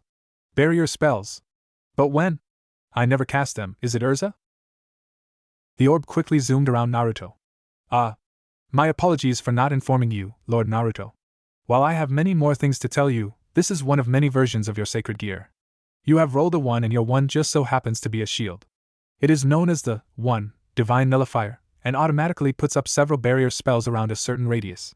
Not only that, but it also can nullify any magical attack and is incredibly resilient against physical attacks. Even if it breaks, your sacred gear will evolve in a sense and adapt to future attacks of its caliber. Naruto looked at the deceivingly simple shield in disbelief. Evolve? But that means the potential for this weapon is… The orb stopped still. You are right again, Lord Naruto. There is no limit to how strong your sacred gear, and the best part? You have 7 other forms you have yet to discover. Snapping out of her shock, Urza used every ounce of her strength and sped towards Naruto, swinging her sword downwards. Sparks flew as her holy blade failed to even crack the shield. Lessening the pressure on the shield, she seemingly bounced from the ground to the wall, and then to Naruto's back. From there, she slashed downwards, hoping to get Naruto. Instead, a familiar glow surrounded Naruto, and he matched Urza's speed, to her surprise. Godspeed? But I thought he ran out. Was he purposely holding back on purpose, just for this moment? Impossible! He couldn't have calculated his sacred gear awakening into his plans. Just how? He quickly spun around and pivoted to the right, avoiding the slash. With her guard open, he extended his arm back as far as it could go, and used every bit of his strength to smash the shield into her side. The hit was unnaturally powerful, as it sent Urza right into the wall, leaving her in a deep crevice in the said wall. To both of their surprise, her armor shattered into pieces and Naruto took that chance. Still in his reactivated Godspeed, he came up with a last-second plan. With all his might, he endured the pain as he concentrated and condensed all the electrical power into his fist, and shoved that hand right into Urza's chest. Chidori. The name of his new technique popped up into his mind and blood sprayed everywhere as Naruto punched right through her flesh. Unable to keep up Godspeed, his brief transformation died down. He had truly spent every last bit of his electricity. Not only that, but his fist that was coated in lightning was also slightly blacked and trembling. Definitely not good. Heh. Naruto looked away from the girl he had just impaled. Even though they were enemies, he could tell Urza wasn't the worst person he'd met. She didn't have a terrible personality, and she was against her master experimenting on Yukai. Perhaps in different circumstances, they could have been friends. But this was reality. And reality hurt. I didn't even get to use my T-trump card. Urza helplessly grasped at Naruto's arm before giving up, her arms falling limply to her sides. At least. She coughed up blood. At least, I was able to serve Lord Gideon to the best of my abilities. Whatever your W weapon is, it holds great power. I hold no shame at losing to you. And with that, Urza died. With a sickening schwelp, Naruto pulled out his arm from Urza's chest and quickly summoned a blue circle. A steady stream of water poured out, and he slowly began to rub out the red from his hands. He sighed mournfully and put one of Urza's arms over his shoulder. The least he could do was give her a burial. What am I supposed to call you? My name is up to you, Lord Naruto. Naruto briefly pondered over this matter before absolving the issue. Alpha. Your name will be Alpha. He stopped in his tracks, as his mind flashed back towards him conversing with Urza. What was it she said? Her debt would only be cleared through death or something like that. If that's the case, as you wish, Lord Naruto. The orb seemingly stiffened. Lord Naruto. It appears that there are enormous amounts of energy being charged up. Naruto, with his sensory abilities, was already on it. He quickly raced towards his death, Mocha, and Elizabeth, before hearing, full counter. To Naruto, it seemed that the energy roughly doubled, and with that, the entire complex collapsed. Boom! Even though the blast was a distance away from him, and he had barrier spells a short distance around him, he was knocked flat on his butt. Not a second later, the ceiling collapsed in on him. With his shield held above his head and a powerful earth elemental spell, Naruto was able to avoid extensive damage. But what about the others? I need to find his death. He summoned a greenish circle on the rubble on top of his shield, and a powerful blast of wind shredded smaller shaped debris and pushed out the larger chunks of rock and metal. Ah, Lord Naruto. You've survived the collapse and any residual light energy exposure. Though, this does not surprise me at all. Naruto ignored Alpha's eccentric comments and rushed towards the general area where his death was located, Urza's dead body still perched next to his shoulders. Wait! Lord Naruto. Alpha, in comedic fashion, desperately tried catching up with his wielder. You should set up barrier spells so hostile entities are not alerted to our presence. Or rather sacred gears didn't have genders, did they? For the reader's sake, Alpha would be male.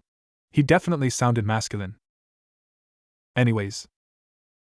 Alpha was given not even a sliver of Naruto's attention as he was busy using his wind circles to excavate debris in an attempt to look for his death. If Alpha could sweat drop or face palm, he most definitely would. His death! Naruto desperately shouted. He ran from place to place, using his strength to flip any debris his wind couldn't. His death! Are you ugh? It turned out he was rudely interrupted by an ice pillar. The thick protrusion created a small enough hole for the Longinus wielder to crawl out of. Naruto, due to his training, had managed to put his shield up, absorbing the brunt of the impact and was only sent sliding back a few feet. Urza's corpse inanimately tumbled a distance from him. You're alive. His shoulders lightened as if he was relieved of a huge burden. Man, I thought you got hurt, or something. The redhead looked at her eyes and sighed. She looked back with a near emotionless countenance before softly smiling. I'm fine. She looked away with the barest traces of red creeping up on her face. Thanks for worrying about me. Naruto couldn't help but smile back. Of course. You're one of the people I care about, you know. I'm just glad you didn't die. I'm glad everyone is alright. Alpha interjected. But my previous suggestion still stands. I recommend setting up a barrier so no hostiles will bother us. His death blinked. Naruto, what is this? And what are you holding? She tentatively tried poking the orb with her index finger before the said orb deftly juked her. Naruto sighed. He hoped to put this conversation for later, but it appeared to him his death was not willing to let him go before explaining everything. Lord Naruto, the barrier. With Meliodas. Right before everything was blown to Kingdom Come, Meliodas had managed to encase himself in a dark orb of darkness. He was smart to do so, as the deflected light that was intended towards Gideon was so potent, due to the mechanism of his full counter, had eaten away at the hastily made barrier. What happened to Mocha and Elizabeth? Was the first thought that ran through his mind. If the life force energy had done extensive damage to him, he could barely imagine what happened to his damper friend and fallen soulmate. The first thing he noticed was that the entire base was in ruins. He looked up and saw the blue sky in all its glory. For a second, he coughed. The damp dust from the dirt and the ruins. He quickly swept his gaze around the collapsed compound. His eyes took in Naruto with a shield of sorts and an orb hovering near him. Standing next to him was his death, and they were engaged in a sort of conversation. A slight flicker of relief traveled throughout his body before he was consumed with worry once more. He closed his eyes before extending his senses throughout the ruins. He could feel Naruto's intense life force, coupled with new potent energy. A sacred gear awakening? Next to him was the cold aura of his death, along with her ridiculously powerful sacred gear. Thankfully, he could not feel anything that resembled the life signature of Gideon. For all intents and purposes, he was wiped from the face of Earth. But why couldn't he feel the energy of Mocha and Elizabeth? Where was it? His blood ran cold. This couldn't be happening. Just mere moments ago, he watched Seldris and Gelda's bodies. Their poor, scarred, desecrated bodies that were no doubt buried beneath all this rubble. How could he keep living if they too were dead? This couldn't be happening. A mere flicker in the air was what Meliodas was. Air resistance lost its meaning on him as he defied every law of physics by moving at breakneck speeds. He had to search for them. He had to find them. Why? Because they were still alive. Yes, that had to be the case. Life wouldn't be that cruel to take his love from him. That's right. Numerous appendages formed from his back and began furiously excavating the ground. Chunks and pieces of debris were thrown haphazardly. Desperation was starting to consume the blonde, as he was getting increasingly worried. Why couldn't he sense Mocha or Elizabeth? Why couldn't he sense them if they were alive? There. A pale hand hung limply between two chunks of debris. His appendages twisted and outstretched itself before curling around the rock. Not a second later, it was thrown behind him where it snapped into smaller fragments. Meliodas seemingly teleported to its direction before shooting out every single possible tendril of darkness. In a matter of seconds, the two bodies were revealed. Mocha and Elizabeth laid next to each other. The damper had placed herself on top of Elizabeth, in a futile attempt to protect her from the falling ceiling. Clearly, she had not reacted fast enough, perhaps due to her shock from seeing Zeldris and Gelda. Whatever the reason was, the mountain of rubble had crushed both of them, killing them quickly. No, Meliodas spoke in such a soft tone, and the wind carried the noise away from any intruding ears. This can't wait. Before Meliodas lost control of his powers and blew up the entirety of this place into nothingness, he recalled what he had learned about the peerage system. Instantly, he picked the two corpses up and ran towards Naruto. He was the only one who could save them now. With Naruto. So yeah? Naruto finished informing his death of his sacred gear, all while Alpha interrupted him with unnecessary snippets of information. That's it. The brunette didn't have anything to say. Quite frankly, she was tired and hungry. All that fighting with the Templars had exhausted her. What she needed now was a nice long shower with a buffet full of meat, seafood, and rice. Is death? She was drooling. Before she could suffer from any humiliation, wind lashed out at her skin, striking at tender, vulnerable points, making her want to curl up in a ball. Keeping her composure, she cast a thin sheen of ice over her skin, save for her face. She would have to brave the harsh wind if she wanted to breathe. Before even getting a chance to ask what happened, Meliodas was in front of Naruto, his eyes no longer a boiling pit of violent rage, but now cloaked and drowning in deep sorrow and melancholy. Please, Meliodas bowed his head towards Naruto. Please save them. Naruto, at the moment, looked shocked, miserable, and abashed. Shocked because Meliodas chose to throw away his pride to beg. Miserable because he realized the medical condition of Mocha and Elizabeth, death. Abashed because Meliodas was bowing to him. Save them? Naruto looked towards the blonde for some kind of confirmation. As far as he was concerned, he couldn't cure death. Unless he was asking. You can save them by adding them to your peerage. Meliodas pleaded with all his heart. Please, they're all I have left. He sobbed, his sacred gear dissipating along with his anger and wrath. Inside the shell of Meliodas remained just sorrow. Naruto hesitated. Normally, he wouldn't add people to his peerage without their consent. He was essentially violating them and taking away any sense of freedom. Because they were dead, they were in no position to decide whether they wanted to join him or not. Yet. Meliodas saw his hesitance. I'll even join your peerage. Surely, you want someone as powerful as me to join you? Power. In the supernatural, all that mattered was power. By bargaining himself as a part of the deal, he had made a deal a good number of devils would kill for. I'll do it. Meliodas noticeably brightened.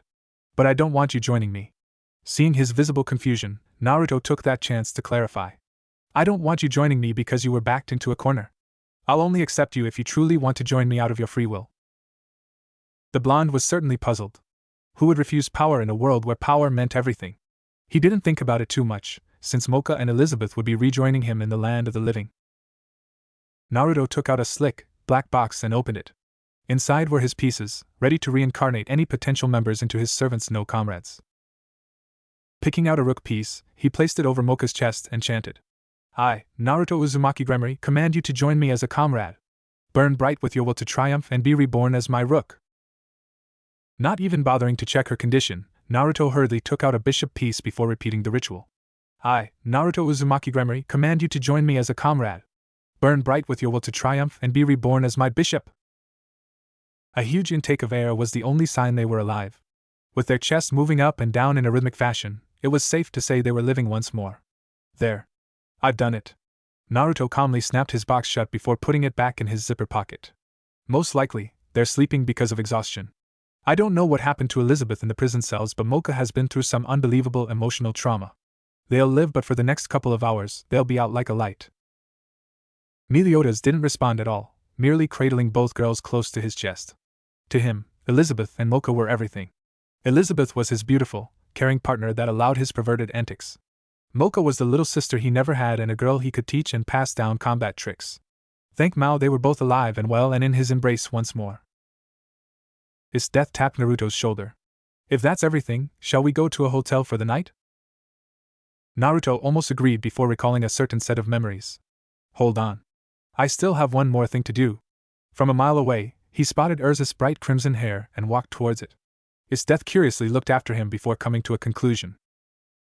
No way, she breathed out. But isn't she a part of you know them? Without looking back, Naruto spoke. Trust me when I say I know what I'm doing. Taking out and opening his box once more, this time, he grabbed on to his mutated night piece and stopped before the deceased Templar. You said your debt would only be cleared in death, right? I'm sounding hypocritical, but I can't help myself. You're not a bad person, Urza. Besides, if you're really against the idea of being in my peerage, I'll let you go to do what you want. Man, I'm such a hypocrite for this, he mumbled before raising the mutated piece towards Urza. I, Naruto Uzumaki Gremmory, command you to join me as a comrade. Burn bright with your will to triumph and be reborn as my knight. One ritual later, and Urza was reborn as a half-devil. Now I'm done. Naruto turned back to his death. Let's get out of here. I reserved a hotel room ahead of time, so we should be alright. She nodded, and with Urza on his shoulders, Naruto moved back to his friends. Let's get out of here. A teleportation circle that managed to fit Naruto, his death, Meliodas, and the others gleamed brightly for a second before transporting them to an unknown hotel. Outside the base, a certain blonde-haired figure dressed in priestly robes lurked around the collapsed base. The barrier dropped. He mused before dropping his jaw at the unbelievable sight before him. What kind of weight? The sheath is getting hotter. Determined to succeed in his mission, he leaped down to the crater and began running wildly, guided by the artificial gear. Inside a cozy hotel room and on top of the polished wood planks, a red magic circle materialized, and in it were 6 figures, none of whom were human. Luckily for them, no workers were doing their duty and cleaning up that particular hotel room. Otherwise, they might have been questioned for satanic rituals and human sacrifices. The red circle did look ominous after all. Exhaling a sigh, Naruto looked around the room and found that there were only 2 beds. At most, they could fit 4 people, 2 in each mattress. They had to prioritize the injured and the newly reincarnated devils, so Urza, Mocha, and Elizabeth were all sleeping on a nice, comfy bed tonight. Lucky them.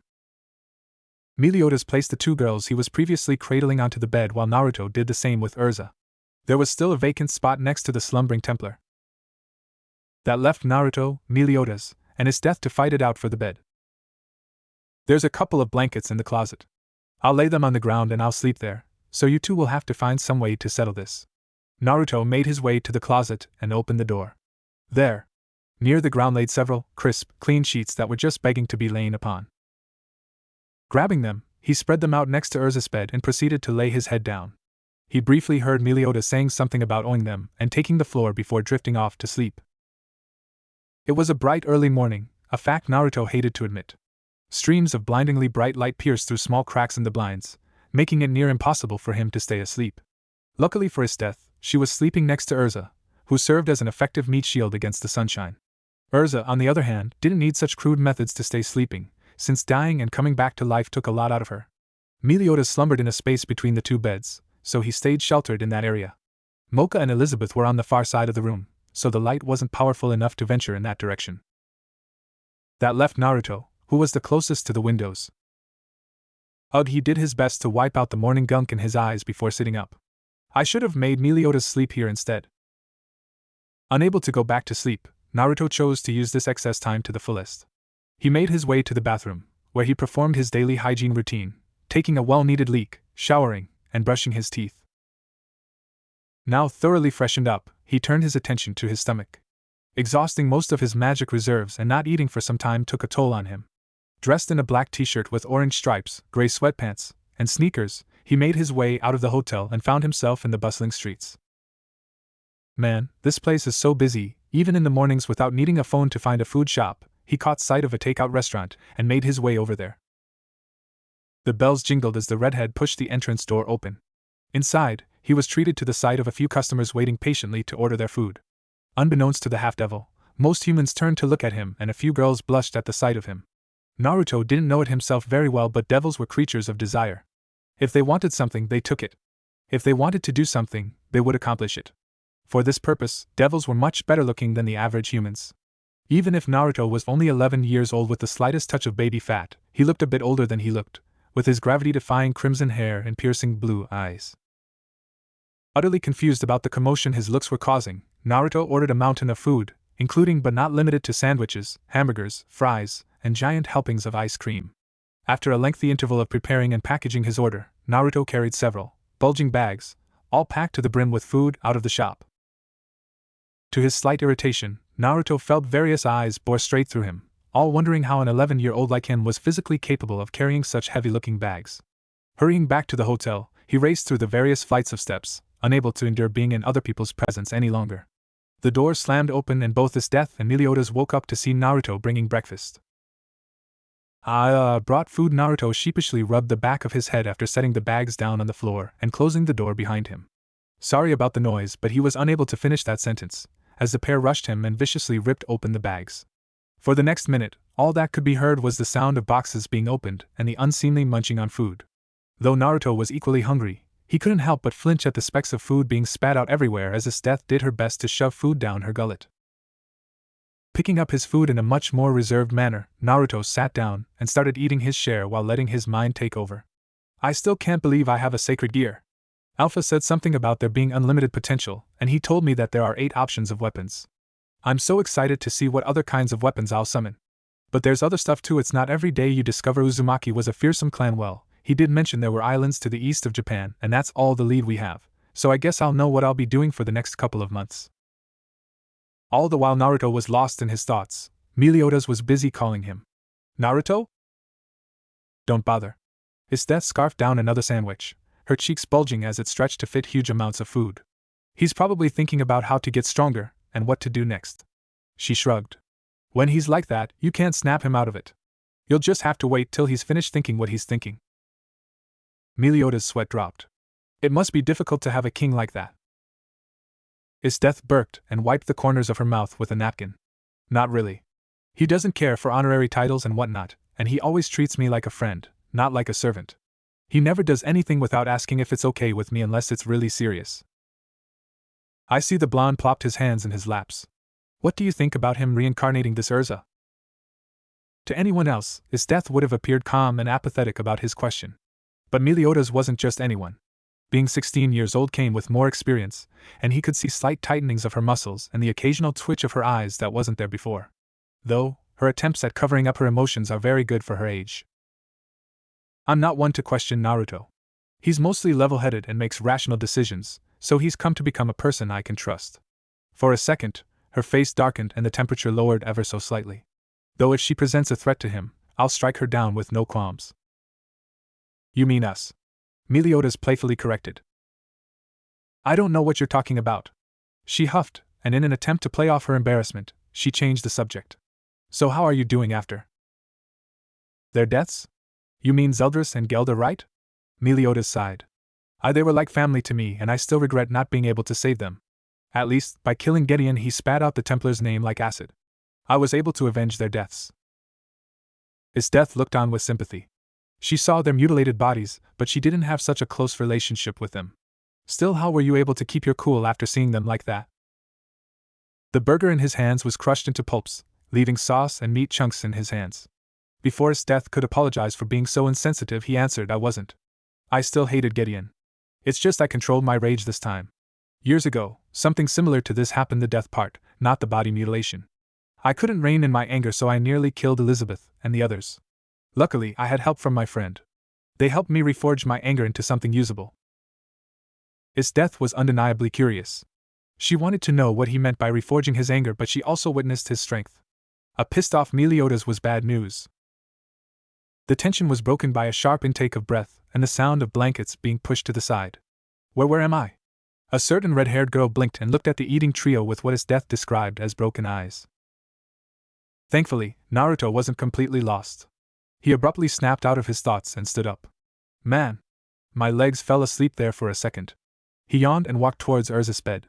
Immediately, she jumped out and assumed a fighting pose. Whoa! He put his hands up in the universal gesture as if to say, I'm not going to hurt you. I just want to talk. Where is Lord Gideon? Urza snapped back. I'm definitely at the disadvantage here since they have me outnumbered. Not only that, but this Naruto has also awakened some kind of sacred gear that was able to crush my ribs with ease. Wait, that's right.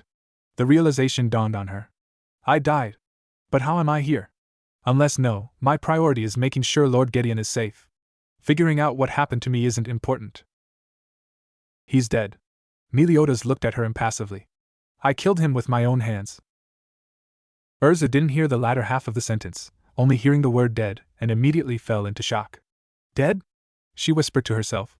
But what am I supposed to do now? I failed to protect him, useless. That's what I am. Hold on. Let's take this one step at a time. You're definitely not useless, so just sit tight and let me explain the situation. Naruto took another step forward and tossed her a wrap sandwich. Still in shock, it comically hit her face, and no reaction was emitted. Urza looked down at her hands. Lord Gideon was the one who saved me, and I promised him my loyalty and strength. Without him, I have no purpose. I'm nothing but a broken tool. Urza! Naruto shouted, evidently fed up with her self-deprecation, and she flinched at the sudden loud sound. Look, you're not useless. Meliodas, he gestured to the unapologetic blonde, is just really strong, and if I'm being 100% honest, your master never even stood a chance in the first place. Don't insult him like that, she yelled at him. Lord Gideon would never lose to. A wave of killer intent and energy crashed into Urza like a wild wave, taking her body and battering and smashing it against the metaphorical ground. The mere bloodlust he emanated presented a mountain of despair and hopelessness that appeared to be impossible to conquer. She was going to die. She was going to die. She was going to die. She was going to die.